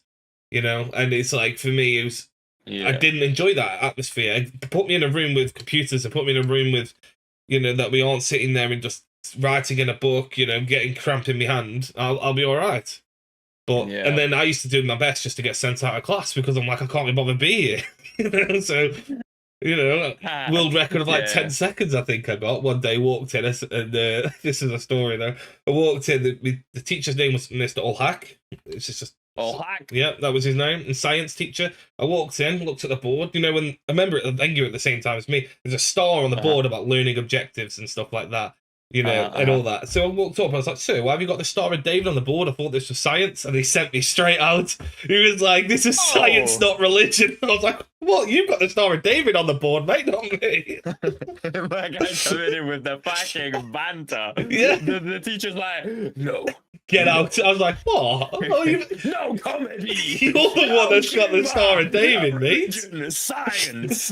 You got the Star of David, bro, not me. But yeah, again, it goes on to the education side of illnesses. I feel like Sorry to interrupt you real quick. If you guys have any questions, throw them in the YouTube chat. We will pick them up and do a quick fire round as soon as we have a few more questions, because I see one already in the chat, but we need a few more. So if you guys have any questions about anything we've talking about or any broader subject, unhinged questions, I'd like to talk about those as well. Definitely, yeah. Get them back in. Go in, shoot away. I think again, I would think about the education on. I feel there should be a specific scientist or whatever that has done research on mental health, that they have a lesson on it for men and women to come in and discuss it. Because again, there was a thing at school, I don't know if it's the same for you when they did sex education, for example, they would have men or boys in one room and they would take the girls and take them into another room and they'll do their own thing, because that's what happened with me at school. So we were talking about everything sex related for men, but we had no idea about periods about women and why they feel the way that they do. So why aren't they grouped up together? So then a man could understand why a girl feels that way. Do you know what I mean? Because like I grew up not having a clue like what's going on down there for a woman. Like it's like from as a guy to a woman, you're just like, yeah, get a grip, move on. Like, how did I even learn about it? There's only been my mum in our family, in our household. Even all of my pets were men. Like. It's weird. My brother and my dad, that's all right, until like my brother got a girlfriend and she started to sleep around a little bit more often, and I guess I don't even know how I learned about it. I guess you just do, don't you? You just kind of do. And again, it's funny that you say that. when I was getting educated on it, I was just showed these sex education, like during religious a blue studies, dick right? on the table, just a massive fucking dong, yeah. and just like this lady, just this lady with like short black hair. I don't know who she is. She did like all of the different types of these shows where it was like full nudity, and she was just like going around and doing sex education in schools and just showing a fuckload of dicks and pussies, man, just right there, just like, bro, I'm 12 and I'm sitting in a classroom full of 25 12-year-olds and one 35-year-old, and we're looking at a screen full of dicks, 30-minute video. Sex education, ladies and gents. My God, that's what we went through. That was so I know we had like I don't know if you went to like a citizenship day or something. Like one day it was like an Ofsted day, and you wouldn't have any subjects, but you'd have like specific things, like we'd have like economy or things like that. One was sex education. Swear to God, this nurse come in, this massive blue dick, clonked it on the table and basically put a condom on that. right. So you had like a condom and a dildo and shit. I was just looking at it like shit. I was like comparing. It's like, this is way bigger than. Yo, what's going on? That big or what? One, it's blue. Two, it's huge. What's going on? Am I gonna get blue, sir? Am I gonna become a Smurf? Jesus Christ!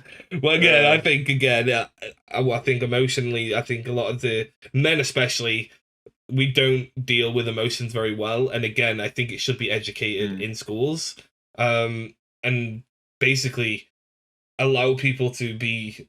I think it's hard when you're with your mates to be vulnerable and all that kind of stuff.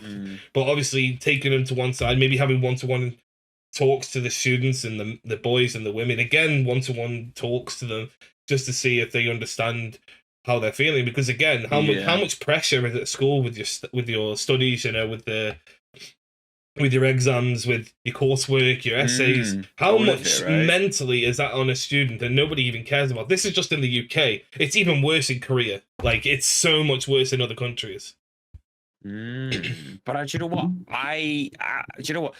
When you're young and you're going through puberty, you're at the peak of I think you need to be almost not overwhelmed, for the lack of a better word. I think you need to be introduced to as many different topics and focuses as you can, right? Now, the only reason why I say this is because, like I say, I always recommend when anything I really talk about that might not sound something like I should talk about in the first place, is because I do listen to a lot of podcasts and to people that they know what they're talking about. And for instance, it does remind me of when this guy was talking about social media, the dilemma. There's this Netflix documentary called The Social Media Dilemma, I think it is. Came out in like 2018 or something. Maybe actually not even that far back, 2021. And it's about where it's taken us. All of that stuff. I feel like we need a whole another podcast on that subject, to be honest. But I will briefly speak on children and when they go through puberty, and that's the most important time for people of that age to be given as much information as possible. That's why schools work. Again, it's emotional though. Like, again, when you're going through it, I know I was a very angry teenager when going emotional. through it. So, yeah, and I'll let you get on to your points here. Sorry to stop you. I'll be very quick. It's when right now, this day and age, teenagers, they're on their phone and they're almost tunnel visioning, and they're not working that side of their brain. It's not working at all. It's like they're in school, in corridors before lessons start. Nobody's speaking to each other. There's apparently in schools nowadays, there's no laughter in the corridors. Nobody's speaking. Everybody's on their phones. It's fucking depressing if you think about it. When I was in school, everybody was kicking each other's bags and laughing, talking. You go through a normal school nowadays, a corridor full of teenagers. Nobody speaks to each other. They're on their phones. They're looking at videos. That is a massive biological flaw because you don't work on your focus. You need to be introduced to as many things as possible so that your horizon opens up. So when you do grow up, you're not as tunnel vision and social ADHD, anxious. socially anxious, and all of it. Right? It's ridiculous, and that's all I wanted to say. No, I agree though with that statement. Again, I know when I was at school with mobile phones, we weren't allowed them. So if we ever got caught with a mobile phone, it was taken off us and we had to get it at the end of the day. And I still think that rule should apply. Because again, I know life is very determined to have a phone and be very technical with it. But again, if they're missing out on that aspect of being social, like that, just now, like going to talk to a teenager nowadays, they have no idea what to talk about. You know, did you see this most recent TikTok? Did you see this? Did you see like, you know? Yeah, you don't really talk about. Don't really talk about anything. Like I'm dreading it for my son. Even talk? Yeah, no, absolutely. Do they even talk about, I don't know, girls? Like, do they have the bollocks to talk about them? Like, I would be sitting there in a science class, you know, with my two best friends, three of us on like one side of the desk, and just talking about, you know, oh, have you seen, you know, Megan? Have you seen Madison in this and this? Like, you would talk about it because you would have more balls to do it, right? Because there would be less distractions. I swear to you, this is the scenario nowadays. Kids are sitting there and they're like, oh, do you know what? I'd rather sort of talk about this video, this short TikTok video that I've just seen, right? Rather than something that I've seen 10 minutes ago because I've already forgotten about it. Yeah. They've already forgotten about it. The class 2 days ago, the PE lesson that, you know, they had to be off their phones and they had the best fun probably in that entire fucking day or week. They've forgotten about that already because they're constantly on their phones.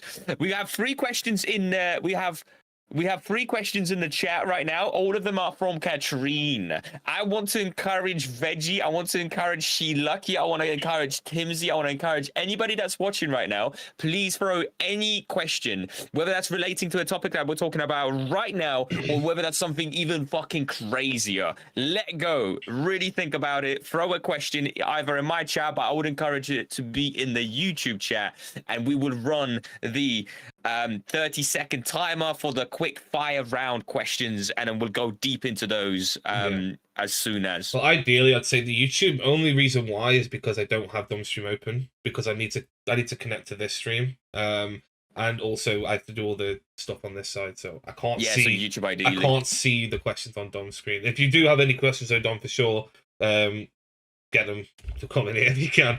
But again, I want to do the 30 seconds round, but again, we've got a bunch of questions only from Catherine, but I want to try and get. We got 3 questions for Catherine. We'll wait for everybody else to maybe. She lucky, yo, Veggie, anything. Come on, Timsy. Whoever that was, Anil Unal, whoever you are, what's up? Welcome. That's a kick. Welcome to the podcast. Who? That's a kick, that is. Nice. So I know that.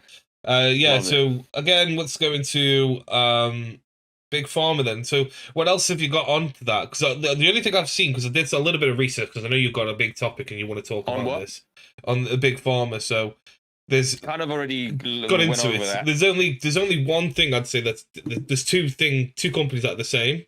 There's Johnson & Johnson. It has US and UK as well as Pfizer. They're also in America and US. Pfizer. Yeah, Pfizer. Yeah. I wonder if that relates to the vaccine. Yeah, they did. Yeah, it does. That's what the company is. Yeah, so AstraZeneca and Pfizer both did the. There's even more than that, to be fair. To be honest with you, but we'll go into that little. Yeah. But that was kind of it.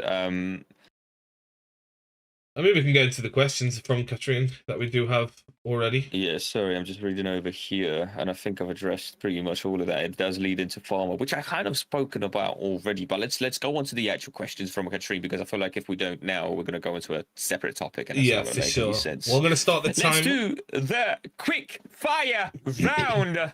We have 3 questions to get through, so I'll read them out 10 seconds at a time, because we got 30 seconds. Okay.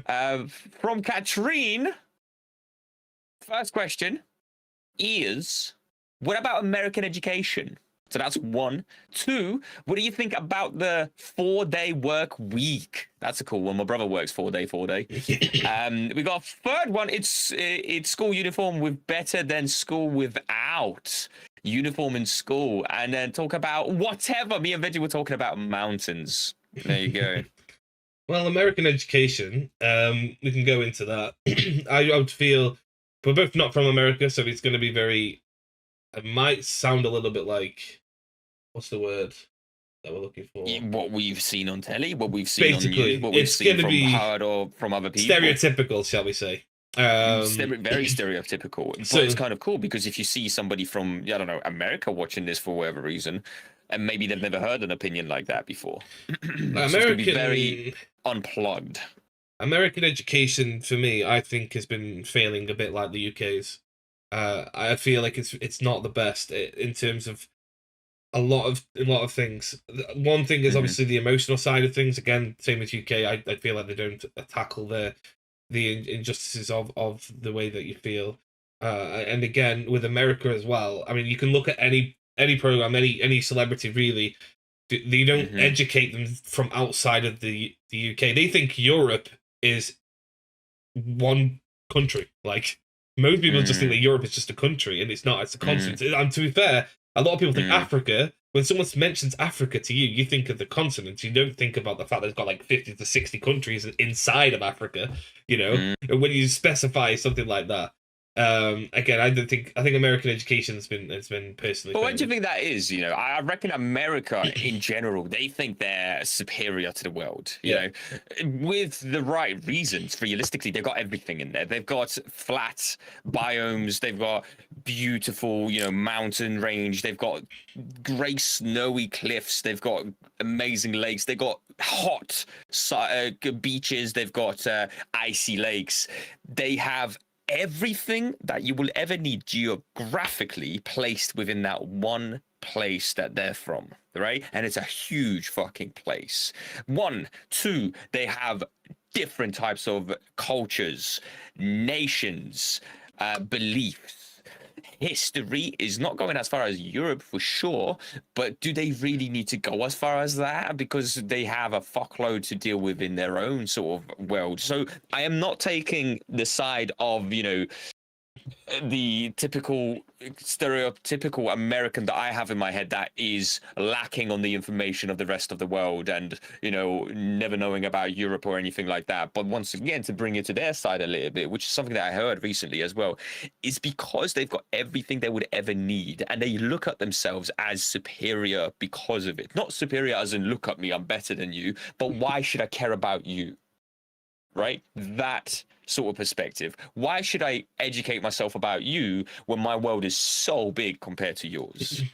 When there's so much happening here and you will never be a part of my life. So why should I be interested or even put, any sort of time and effort of my life to educate myself about you?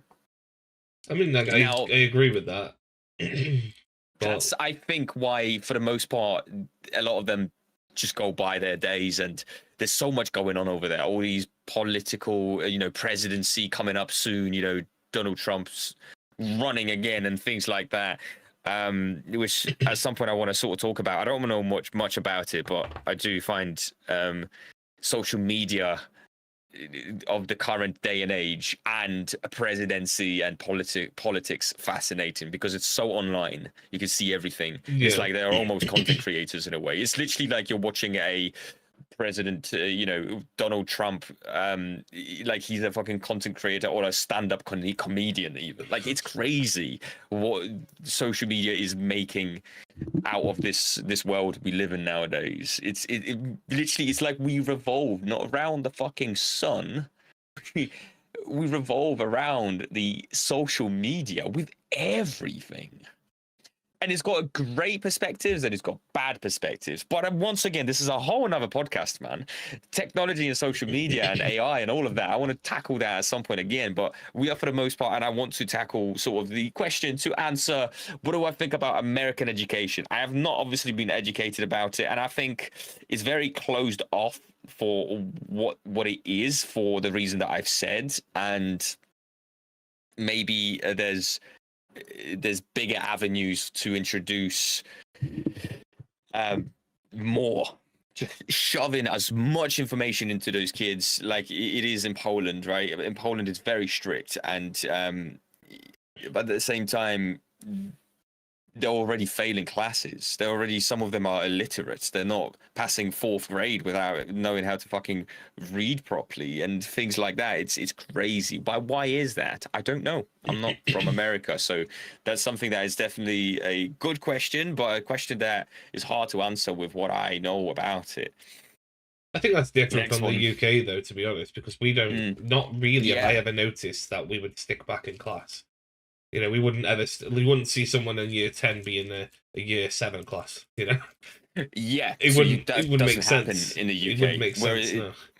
You get to year 11 and what you get is what you get, basically. Yeah, I don't know if it's the same nowadays. You just go through. You just go through each year. You never hang back. You've got support, you know, these extra educational hours that you get, or maybe support, and maybe a support teacher follows you around in class. You know, I've had a support teacher sit with me in a class full of 25 people because I didn't speak English, right? So I had to.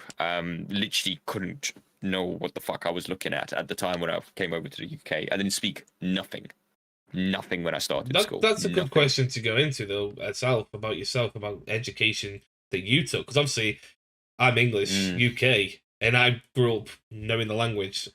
Going into a different country, going into school with not knowing the language, I couldn't think of it. Like, I've had people join from different countries. For example, the first thing I tell them is how to swear. You know, that's the first thing I tell someone that doesn't speak the language. Like, say this to this person over there, and they'll go up there and say the most derogatory thing I've ever heard. But I can imagine you got in a lot of trouble for that, though. Like, so you would go up to someone and say a word that you didn't know, and then you'd get in trouble for it. Well, for the most part, you understand fuck. You know, these things, I feel like even when you're 10 years old and you say them, you already know they exist. But then you don't know what, you know, all of the bigger words, you know, the N word, the C word, you know, all of these things, which I think we could say on stream, right? Or we could say the C word. You could say cunt, right? So you know, I didn't know what cunt was. First of all, I didn't know what it was in the biological description of the word. I had no idea. It's a fucking pussy. It's a vagina. I had no clue. I didn't know, right? So I was walking around, you know, thinking it's just another word of, you know, calling people whatever, you know. But then I realized it's that, and that sounds fucking. Well, at first it's like, oh, okay, it's just you're a dick. Yeah. You know, but apparently it has such a bigger sort of way. And sure, there was a lot of that. And just to go into like how education was from my side, obviously you're young, you pick up things very fast. I swear to God, I was like a sponge. I was just soaking in information left and right, and remembering one word from the last lesson to the next lesson, how the sentences formulated and how people listen into the language spoken right in front of you when you have zero translation. Zero. How was it? Has your accent changed from being Polish, though? Has your accent changed? No, absolutely. In Polish. In Polish, when I speak in Polish. But that's what I get told. Somebody came over to my stream when I was streaming the other day. I was in League of Legends and I was playing the game, and I started speaking in Polish because he was Polish. And he said, you have an accent. And I was like, oh shit, like in Polish? Probably right. And my granddad told me I had an accent when I was like 14 years old. He came to the UK, drove into the UK, picking up a truck delivery, like massive 12-ton, you know, truck delivery, and he dropped off the load that he came into the UK with, and then I got into the truck with him. We went around the entirety of the UK, picking up loads from army bases around the UK. So I was just with him in the truck talking in Polish, obviously, and he told me, yes, you do have an accent, not big, but it's there. You can tell. So yeah, no, definitely, it's something that, you know, apparently I've picked up, and I guess that's a bit silly, right? Because I've got an accent in English and I've got an accent in Polish. I always thought about that question though, because like from being British, it's like, do other people from different countries have a different accent? You know, because obviously in the UK you've got a Scouser, a Brummy, you know, a it's a big Geordie. question on my mind. And it's like, does anybody else, like, say from Europe, from obviously America has all these different accents as well. Say if you're from of course. Croatia, for example, is North Croatia have a different accent than South? Things like that. Like, it'd be quite cool to know if anyone knows if he does, and that'd be cool to know. So what do you think about the 4-day work week yourself? So that's a bit of a random question. I wonder how you meant it, really, Katrine, because I'll answer it how I sort of understood it, how I understand it, and that's from my perspective, and that's my brother. He works a 4x4, right? He does 4 days work and 4 days off. 12 hours? He does 12 hours, yes, exactly. 12-hour shifts. So, you know, those things, you know, they can, I think personally, I would like to give that a go, but then again, 12 hours, bro. Plus he does night shifts. But let's not speak about that. Let's not speak about that. Yeah, I know. And yeah, there you go. So I think it's great because you actually get more, like, you get so much time off during a year. You get so much more time off during a year. I have an opinion about it, though. I think, again, if you're doing nights and you're doing 12 hours, you're spending one day getting yourself out of that sleeping pattern.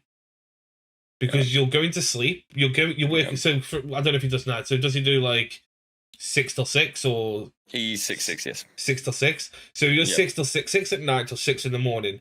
So then what you have to do is, once you've finished on the 4th day at 6 a.m., you've got to try and stay awake for as long as you can, and you've just done 12 hours of work. Yep. So I don't know if you can relate to the fact your brother does that, but he tries to stay awake to go sleep at 10 o'clock at night. I used to do night shifts as well, actually, before I moved out to Birmingham, so I can actually relate with how that felt. Shit. I did a 2-month job at Sainsbury's picking. I was just moving things onto a pallet and sending it off to the it's a New Luca. I was and I was doing like a 6-6 as well, and I was fucking horrible. It's I hate it. You just, again, you get paid nice. The pay is really nice. Better pay, yeah. But it's unsociable hours. Because it's a fucking job. So if you're there for the money and you're not very social, and you're there for those 2 reasons, then it's okay. Because I guess if you don't care about it, and he's been doing it for like 2 years now, so he doesn't really fucking care, does he? No, so it's okay in that sense. I think what she's talking about as well is a 4-day week, because I think there's something that was being explained or going to be rolled out to companies in the UK, so that you'd work like Monday, Tuesday, Wednesday, Thursday, and off Friday, Saturday, Sunday, and then the same again as a 4-day. What? It was kind of going to be rolled out. I mean, it could be Monday, off Tuesday, really? Wednesday, I was Thursday, speaking Friday. about that to my mum the other day, actually, because of the bank holiday Friday that we had recently. Yeah. I was like, oh, that felt so nice, Monday till Thursday. But if it becomes a norm, you'd be used to it, so it wouldn't make any sense. So it's 3 days off would be nice, but then again, you get paid less because you work less. Well, no, not really, because if you as long as you shift the hours, you could still be working 40 and 4. You could just 10 hours a day, and then you're still getting the same amount of payments. Oh, do you see what I mean? You still get the same pay. Oh, because I would actually go with that. Yeah, so if you're doing like, I would love that. Because you're probably doing 8.5 hours a day, right? So you're doing like 8.5 hours a day to make 40, and then obviously you take your time off for your dinners and stuff, so you probably get 37.5 hours.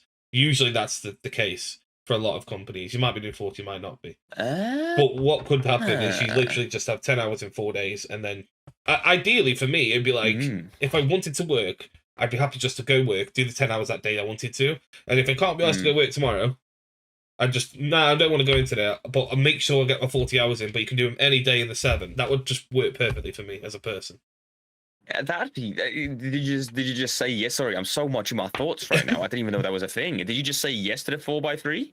Me personally, yeah, I would love to do that. Yeah, but I would love to do that. I think it's something I would have such a great social life because of it. I'd be like off on Thursday. I can travel down to London on Thursday night, get there, be there for Friday, Saturday, and Sunday. Come back, bro. I'd love it. It'd be great. I'd absolutely love that. And if I'm not doing anything on the weekend, I'd just stay at home, but I have 3 days off. And like you said, maybe it'd become a little bit more of the norm, maybe not, but then you still have that additional 24 hours to do with whatever you want, traveling. I'd love that.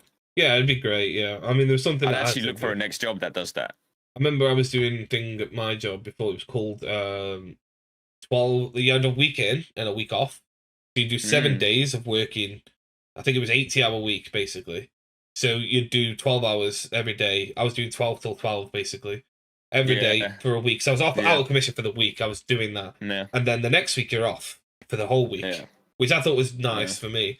But what happened is all I used to do is take a week off, so I'd have 3 weeks off. I used to do that. That's what my brother does all the time. He does that. He takes 4 days off and he has like nearly 2 weeks off. Yeah, absolutely. Yeah. That's a great idea. That you should do that. Absolutely. 100%. Absolutely. So it's school uniform. I'm used to 12-hour shifts and stuff because I used to obviously work as a waiter. And but yeah, school uniform. Do you think it's better with or without school uniform? I think it's with. 100% with. I think it's with. Why do you? It's think cool. So? Well, it's done for me for 2 big reasons. I think there's only 2 real reasons behind it. It gets you ready for the real world, in terms of like uniforms, and you respect the idea of it, and you get that embedded in your brain, and then you're like maybe more likely to get a proper job and not be like lazy and be like fuck it, I don't want to work until like I'm 25 or whatever because fuck that guy, he's got a tie. Nah. You're used to it by this point. You're not even think about it twice. School uniform is great. That's one reason. Second reason, there's less bullying. So much less bullying because of it. Nobody's going to take a piss out of how you dress, how you present yourself. All of these kids right now, before they even leave school, before they're even 17, changing their sexes and things like that, and they haven't even finished going through puberty. What the fuck is going on? What the fuck? That should be banned. You should not be able to change or even think about changing your sex until you're at least 25. Where is the government? Who's governing? I don't care what you do after you're 25 or maybe 21. I don't care. Cut your dick off. Put your tits on. I don't care. But until you're a grown adult, you should not have the choice to do so. And maybe that's one of the reasons why it does that, because it fucks people over. They're going to be in their midlife crisis, sitting there. Shit, I regret that. They're going to be put on antidepressants. The next generation, halfway through our generation, or the last generation, the generation before us, all of these people are going to be like, fuck, maybe I regret it, and some of them maybe don't. That's absolutely fine. I'm a big believer of do what makes you happy. Never do anything else. Never do anything else for anybody else. If you want to do what you want to do, fucking do what you want to do. But you do not have the right to drink alcohol or make real life choices before you're 18 or 21 in some, obviously, countries. Why the fuck should you be able to make the choice whether you're a boy or a girl when you're realistically one sex when you're born, right? Sure, change your sex all you want when you reach a certain point, when you're like, right, okay, no, I thought about it, I don't feel right within myself. That's okay. I'm not saying it's not. But don't fucking do it when you're still growing pubes on your nipples, man. Excuse me? Like, what the fuck is wrong with the world? I get it. Even allowed. I do get it. It's even pressed. And do you know what? There's China is funding.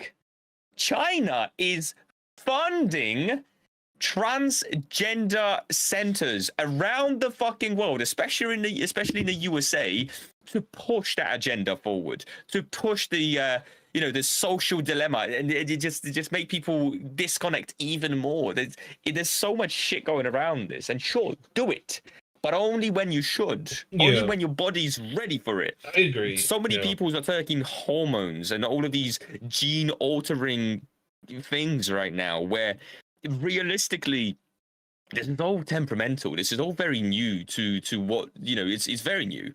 It's been made up. Some doctors will sit there like, tell me about your problems. Tell me about they will push you on the idea that you want to, from a boy to a girl, from a girl to a boy, from a boy to something, from a girl to something. It doesn't matter. They would push on that idea. They will not explore. How about don't feed the fire? Have you explored that idea? How about don't introduce areas? I know you've said, Aiden, that you need to focus on the mental health in schools and whatnot, but sometimes adding the option is not a valid option, in my belief, right? Sure, there's certain that you need to treat everybody as an individual. always, never as a group. Every person should always be treated as a singular person, individually. That's how it should be done. Don't introduce these massive changes to the system that, you know, you get crazy new opinions on, because this is brand new. We still don't know what the fuck is going on with this, and a lot of times, you know, maybe this is a trend. Maybe it's a trend to cut your genitals off and stuff, but you can't put it back on.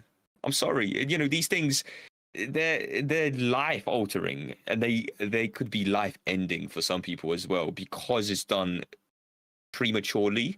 I'm not saying don't ever do it. I'm saying don't do it prematurely. Don't do it when you're not ready, okay? I don't care what you do with your life. I couldn't care less what happens behind this camera. But I'm going to speak about it because I've got a brain and I've got a tongue and I can say whatever the fuck I want about it. And that is my honest opinion on the subject. Do not be too quick on some options, some ideas. Yeah, I mean, I agree with that, you know, statements. I think, again, people are changing the way they feel. The problem is as well, because you're going through what you feel and things like that. Again, it's one of them things that I think personally, it's hard to say, because obviously we're not really qualified enough in terms of way we feel in that aspect. I'd love to be able to get somebody on here that is. You can't be not qualified at how you feel. You cannot be qualified in what you believe and understand. Absolutely, but feeling, you know, you can take that as far as you want. Yeah, I think it can't dull somebody's feelings, but again, at the same time, like, people that it's the same with sexuality. I think a lot of people will say that they're a certain sexuality before they've even explored the sexuality. You know, like, the people will say, you know, they're gay. Fair enough. You are gay. Fair enough. Happy for you. You do what you want to do. Got no problems with you being bisexual, gay, again, whatever you want to do. It's your choice. Your right? choice. Again, but again, what the fuck? I feel like not your life. You can't say you're not straight without trying it, if that makes sense. I don't know if it sounds weird, but obviously if you go to kiss... No, I agree with that. Because I'll be honest with myself, I kissed a guy genuinely to see if I was gay, because I was going for a bi stage. I didn't call out a bi or anything, but I was like, I kissed a guy, I was like, nah, it's not for me, I hated it. So I knew for a fact that moment, I'm not gay. Right? I was like, Did the stubble get you? It tickled me nostril. Listen, your stubble's stronger than mine, bro. But yeah, I don't like how you touched my ass just then.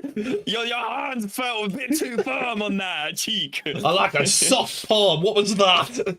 I like a good little strut. But no, it's so true though. You have to explore that side of it, and then at the end of the day, if it's not what you know, if it's not... I agree with that. Absolutely, I agree with that statement. You have to, you know, and it's a social dilemma. It's not dilemma. It's a social expectancy. Do not do things that have been looked down upon for centuries, right? Right now, sexuality, homosexuality, asexuality, whatever the fuck sexuality is becoming more normal, right? People are a little bit more open with what they want to do, with how they want to act in the public.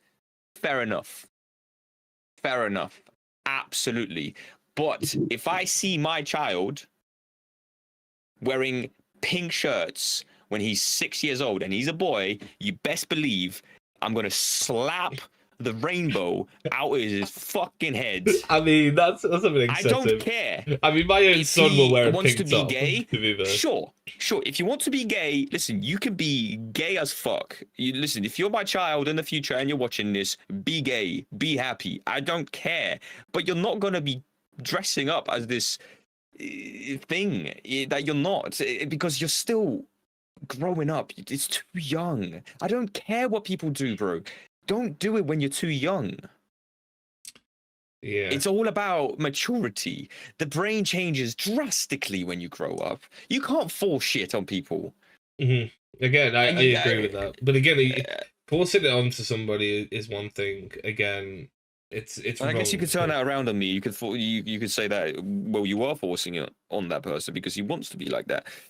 No, again, once they got their own conscious mind, but the rules are things, important in a household, and I would maintain some. Yeah, I again for my own, for my son, for example, like I don't see color as a gender thing, so I think that's where we kind of are different on that front. Like my son could wear a pink top, and to be fair, if I wore a pink top, it's I'm wearing a pink. I like pink. He's safe in sexuality. That's the whole term of wearing a pink top.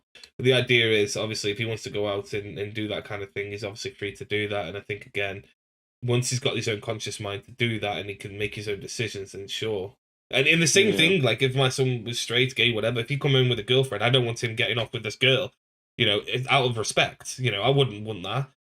Yeah, no, absolutely. Do you know what I mean? I would never do that to my own parents. I would never do that. He's like of age to be able to, I don't know, make out in his room. Sure, if he reaches that age where he can make out, right? Yeah. Or she can make out, I would allow it, sure. But I wouldn't allow like sex when they're like 11 or what. Do you know what I mean? There's boundaries. There's boundaries to that person. Thinking he's how the fuck does a 6 or 11-year-old think they're the opposite gender or the opposite like into the same sex? If you wouldn't allow that same person to fuck or have or kiss at the same age, like it's the same standpoint. Be a kid, be happy, watch these animations, watch play with toys and do all of that. Do not worry about the adult stuff that will hit you, and you slap that shit out of their head. Do not think about that. Introduce them. It's all about how you approach it. It's not even about that, aggressive teaching. I'm not about that. It's about distracting them with something better. Yeah, exactly. Introducing them to a different idea. Yeah. They will forget about that stupid stuff. If you can somehow maneuver them around to the real world again. And eventually, once they've grown up maturely and through puberty and all of that, and they want to do whatever the fuck they want, they will do whatever the fuck they want. I won't stop them. Okay, I won't stop them for as long as it's not physically hurting them and mentally fucking killing them. I will not stop them. I will let them, whoever they might be. I mean, in terms of punishments nowadays, it's a lot different than it used to be. I mean, even for me, like my dad would give me 3 strikes, and if I went past a 3rd strike, I got a slap around the mouth, right? That's just the way that my dad was with me. I could never imagine doing that to my own son, like it's just the way that you grow. The times have changed. I could never do that. Definitely changed. And again, I think. Yeah, one thing I know I've achieved as a parent is if my son comes to me, and even though he knows like I'm going to be disappointed, but he knows if I the one thing I used to hate, I'll just off another tangent, is when my parents would say, "Listen, you can tell me I'm not going to have a go at you," and then you tell them, and then they have a go at you. Your trust goes out the window with your parents. Like I could never trust my parents after I said something. Say I shouldn't have done this. I've been honest, I've opened up and said, look, I've done this, I shouldn't have done it. And then they have a go at you, even though they said they're not going to. Like, one thing I've always said is that if Ollie's done something wrong, that's my son's name, but if he does something wrong, he can come to me. And I would love for him to say, like, look, I've done this. And I'm like, okay, obviously I'm not happy about that, but let's fix it, he's come to me for a solution. I don't want to be the person that's going to lecture him. If he wants to lecture him, if he wants to get told off, he'll go to his mum, right? I'm not gonna shout at him for things like that. I'll high five him if he shagged the bird. That's just the way I am. I don't really mind, but it won't be the same if he's talking to his mum. You do you. Yeah. Oh man, check with someone. Give us an high five. So well played. You know what I mean? Well played. That's it, man. That's how that should be, right? Come on, like it's you're experiencing your life still. Your life is not done. Your child is an extension of your life, Yeah. And his life is very. It's very sensitive. His life is very it's unexplored, and therefore there's risks involved. And it's your job as the father to look after them in any way possible without really, you're not their fucking dictator. No, but I will buy him condoms if he has. You are their guardian, exactly. There's ways, there's rules to everything, and it's doing things. It's doing things with the right limit, the right control. Without the control is not a great word to use here, but it bears the same meaning, right? It's doing things for the right reasons. Yeah, and it's being in control of both your life as well as making sure that your family, your kids' life is heading towards the direction that one is something that they will be satisfied with, whatever they want to do. But before they get there, they will be able to explore every sort of avenue without focusing on one in an unhealthy way. Yeah. It's about exploration. When you're a kid, you're supposed to see the whole world and really enjoy these things that once you grow up, they're gone. You know, the wild imagination, all of these things, they're gone. And because it's such a wild imagination, sometimes kids can get lost in that, especially with social media telling them this thing is better than the other. Yeah. I will not, and I do not care if they get bullied at school because I take away their phones. They will be educated at home, and I will educate them myself. They're gonna come out, bro. As long as it's not big English words. What's that, sir? The dad? What's that thing in the sky? Oh, the yellow thing. So that's the heat that makes the vegetables grow. True. So I don't know. I don't have an answer to the way the world is going. That's scary to me. Having a child in this day and age is fucking terrifying because there's so much shit that you have no control over. Yeah, I mean, like I say, as an experienced father of a 5-year-old. Yeah, of course. I keep forgetting, bro. I keep forgetting I'm talking to a daddy.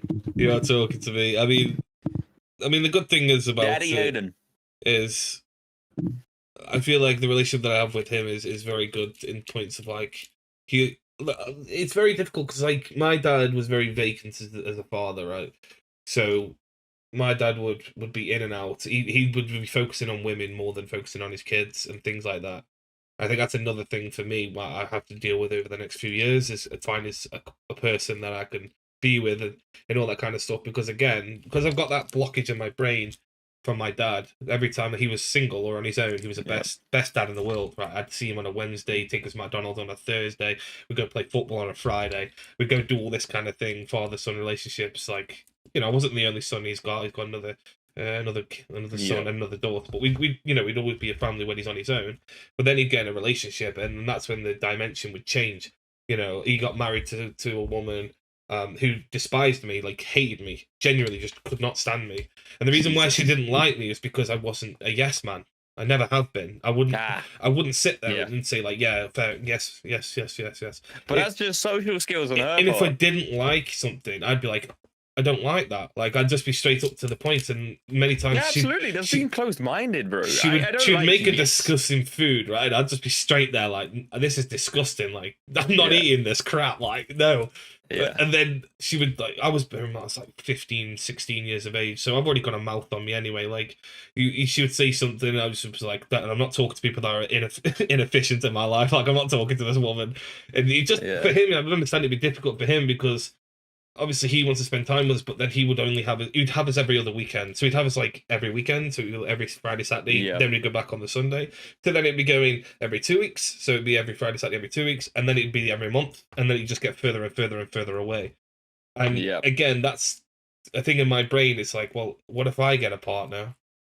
And I ended up doing that to my own son, like, because my dad might not have purposely done it, but it's something like she's been kind of pushing him into. I mean, he's found another partner now, and again, I don't like her. So getting that partner in your life is such a it's an embedded thought. Sometimes you can push so many people away for the idea of finding that person, and it's not necessarily something that you can blame your dad for or anything like that. No, are they still together? I mean, he's found a new missus now. She's not too bad end of the day, but they got together when I've been and done, right.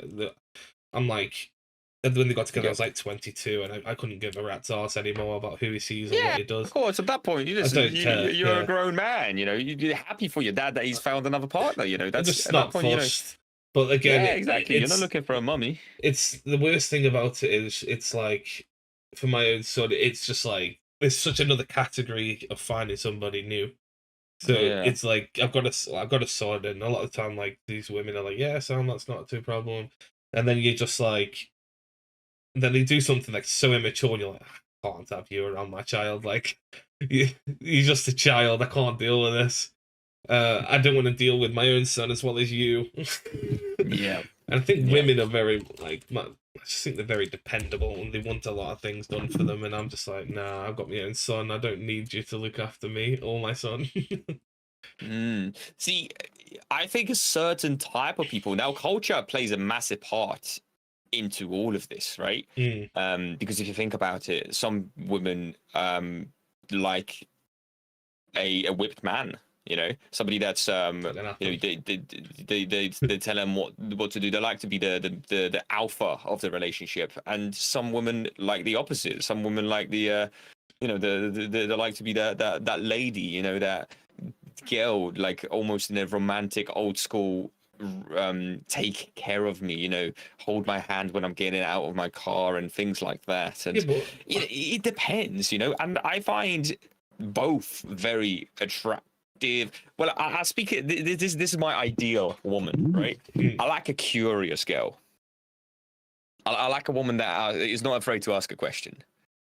You know, I like when they're like, you know, constantly with those curious eyes looking and asking and, you know, being very just lively. I don't like somebody that is like, oh yes, oh okay, and you know, I don't like, you know, I like somebody that's not afraid to like sort of live in almost a way, and that's why I like colored culture more so than I like my own culture, white women. So I'll speak on like my types, right? My go-to type physically is a blonde, petite, the most Slavic-looking Polish girl ever, right? Slavic. That's my type to a T. And I still don't know what that reference is. To a T, what? What's a T? I don't know. But I think that's my type. To the T means to the dot. To the dot. The dot is DOT, so it's to the T. DOT.T. See, if that's the case, then now see. Sometimes I just say shit because other people say. I think it is. I don't think it is, but it makes it's sense. It's gonna be like that for the rest of my life, for as long as I'm on this planet, Aiden. Now, I will say that. Whenever I say that sentence, I will say it with that understanding behind it because of you. Thanks, bro. No worries, man. You're welcome. My guy. So obviously, that's my type to a T. Right now, there is also another type that I, personality-wise, I like a girl that does not take shit. Somebody that is, you know, like I said, curious. I like a curious woman, that somebody that can really ask, you know, and have that sort of curious nature about them in a way. Again. And on top of that, I do like a bit of a feisty somebody that will tell me no, you know, will tell me like no, like, and then there's that sort of, now I can have a chat with you, now we can you know, be real. I don't like a person that's like, oh yes, always agreeing and always like thingy. No, fucking scream at me.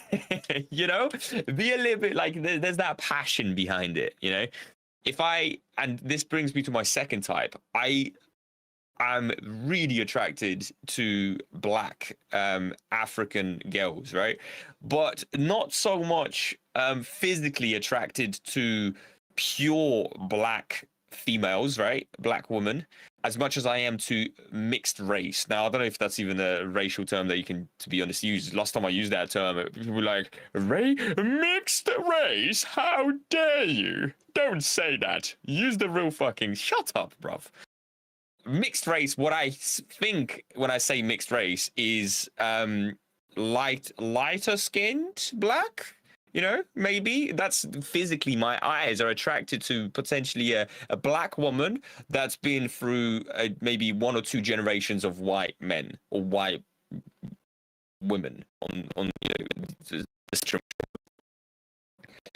So I'm thinking that's physically my second type, right?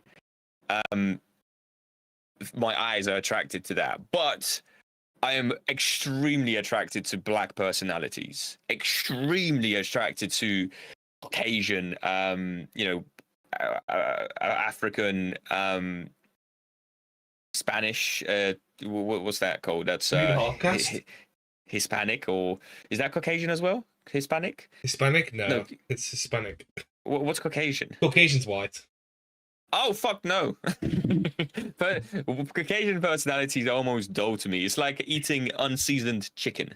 Oh, You know, in a way for me. Even though there's not a lot of the times. That's why Polish girls do. Maybe that's why. Maybe that's why I'm attracted to black African personalities, because they have that sort of Slavic sort of bluntness to them, and they say how it is. They ask the questions. You know. And that's sort of from my perspective looking at it. Yeah, that's completely viable. I mean, the same thing. I don't know. I think I haven't been on the dating game for such a long time that I think I've lost interest in the in even the idea of it. I don't even know what I'm into anymore. I think I'm just, personalities are important though, right? Yeah, personality is more of a looks. Like if you've got a dull personality, then for me you've got dull looks. Like yeah, no, that's it. That it eventually dulls. It's funny how that works. It's funny how that works. You still got to be attracted to them, but absolutely sexually, it's important, right? You can't be the I don't know, not getting a fucking boner when you're like, can you give me that medication? Blue pill. Talking of medication, blue pill, darling, again. I can't fuck you. You're too ugly for me. Like, how's that gonna work, right? Obviously, you need to be attracted. Now, ugly is a word. It's a word that we can throw out there. You can be good looking to one person, and the other person can call you ugly. I can be ugly to one person watching me right now, and the other person beautiful, right? Ugly is just a word. You can be the ugliest person in my eyes, but in Aiden's eyes, you're going to be the most beautiful person. That's how I look at things like that, right? It's subjective is the word, exactly. Yeah, I'm with you. It's absolutely anything. But yeah, you have to be sexually attracted to them. Obviously, once you know you're sexually attracted to them, the looks is a great appeal. It's like it draws you in. You're gonna go up to the girl in a club and speak to the one that you're most attracted to, because you don't know them, you don't know the personality, and you start talking to them, and maybe they're like a bit standoffish, and that's gonna give you two vibes. Either they're playing hard to get, or they don't like you, And if you go with the first one, if you think they're playing hard to get, then that's the way you should always be, right? That's my advice for anybody who's trying to flirt with anybody out there, right? Always presume that the girl is playing hard to get, because a lot of the fucking times they do, because they want to test you. They want to test you. They want to see that sort of man that's going to be able to, sweep them off their feet and things like that. That's why I don't bother anymore. Well, yeah, I ain't got the time for this bullshit. Yeah, and there's so many things you're gonna go through your head. You're gonna be thinking, shit, am I gonna be too much? Am I gonna scare her off? Should I be my true self straight away, or should I be smooth? I'm not gonna be smooth if I'm not smooth in real life, but I guess I'm gonna try. Do you throw a corny line, or do you just say, you just randomly improvise? I don't know, bro. I don't know, because obviously you're gonna read that girl. She's gonna be standoffish, and you're gonna be thinking she's playing hard to get, or she does not like you whatsoever. That's fine. Do you know what's the best thing that you can get from a girl if you're a number? Well, before even that happens, right? If she looks at you even once, and you're sitting even once, that's your cue. That is your cue. If you're sitting in a social setting, she's sitting across the bar or somewhere else within the same environment. It's not like you're walking past each other the street and they never see each other again. No. I'm talking about in the same environment where you can stationarily sit there for hours or 30 minutes, however long, a nice period of time. If she glances at you and you notice that look, that's your go, right? Because at that point, it could be anything. She could be just like randomly looking around the room, and maybe you look at her and she catches the glistening eyes, and maybe she's like, oh, nope, never mind. But that's your cue. That's when I'm going to go with it, and fucking stick with it as well. To be honest, I just want to go out right now and go, try my luck. Try my luck. It's pretty good. Yeah, that's it. Most women want the little things, mostly spending time or remembering their favorite food. Yeah, there you go. Well, to be I'm very bad at remembering stuff. I'm pretty bad I'll too. forget her name the minute she tells me. In the bed next to you. So what's your name? What's your name? What's your name? Yo, Fade. Fade? Are you faded from my memory, bitch? Well, you need to get out, because I don't remember your name, so you can't be that good. Get out. But yeah, I think we've spoken about everything that we want to speak about. Yeah, I think there's nothing else to really go into. I think I'm pretty happy with how it's gone today. What do you think? Absolutely, yeah, I think so. Do we want to like maybe circle back slightly? Do you want to do? Do we have any questions? Do we have any questions in the chat? Just a quick. Um, yeah, no, it's just the interactive comments right now. Sweet. So we don't need to do a quick fire round. I think we can circle back to sort of our last point. Well, overall, we spoke about, I think, not as much mental mental issues such as depression and anxiety, not really speaking on that as much as speaking on social dilemmas today. I think the massive topic for today was just having a good chat about what it is to be socially deprived, and COVID, the effects of that, and the passions that we may have had, and what was happened to those, and where that led us to the point where we was inclined to speak to professionals who strayed us down the path that we didn't want to go down, and speaking from growing up stages where maybe there's more to this. Maybe as a child these things have an effect, like the school you go to, or the environment that you grow up in, like a country, taking us to medication, and just I think in general that was the social aspect of living in the past 4 years is what we've spoken about today. And I think we could definitely dive deeper into a lot of these subjects, such as school. We can dive into this day and age and phones in schools, which takes us to technology and the AI, which is a great topic for maybe the next podcast, or could be League of Legends podcast next podcast. You never know, right? There's a lot of things that we could talk about. We could definitely speak about. There's more to speak about big pharmaceutical companies, in terms of not even just pharmaceutical companies. What about companies that right now, this day and age, are making money off of shit that should not be allowed if it was known, or enough people died? Because that's what the real thing is, right? It's money. It's money. That's always the real thing with the big corporations. And the next thing is death. And as sad as it sounds, if not enough people die, not enough people even bat an eyelid, bro. And that's what happened with the opioid epidemic, to a point where now people, podcasts are important, documentaries on Netflix are important, YouTube content creators, people with a voice, unfiltered, unplugged, are important, because those are the only real voices out there this day and age. These are the only ones that, if you hear it spoken about with people with a voice, then that attracts real educated doctors, physicians, people of status that disagree, but they can't really voice their opinions because they don't have a platform to do so. That's why listening to the big platforms with the right people, I recommend Joe Rogan in especially, a lot of good guests over there. But more so, which podcast would you recommend, Aidan? I think I've got a name on my mind. I could recommend ours, to be honest, but so fucking the Unplugged. The Unplugged. But for me, the Unplugged. I think you've got it down to watching more podcasts than I do. Personally, I don't really watch that many. I watch I could definitely relate from that perspective. I watch clips and things like that happen on the YouTubes and stuff. And if you haven't seen our clips, then make sure you get over and watch our clips as well. And that's sort of pre-plug for us. Good plug, right? You can see all of them down there. Left, you got our domain Unplugged on TikTok. You can see. You can also see our domain Unplugged on YouTube, and then you've got Instagram. You've got everything that you need. Get yourselves followed over there. That's my Twitch right there. Over here, I am live as well as we speak. If you're watching this YouTube VOD or live, come down to my Twitch whenever you feel like it. Come down to Aidan's, obviously. Follow our socials, like he's just mentioned. Obviously we don't get serious like this when we stream. This is the podcast. This is the whole reason behind it, to discuss these topics and stuff like that, which I find intriguing the older I get.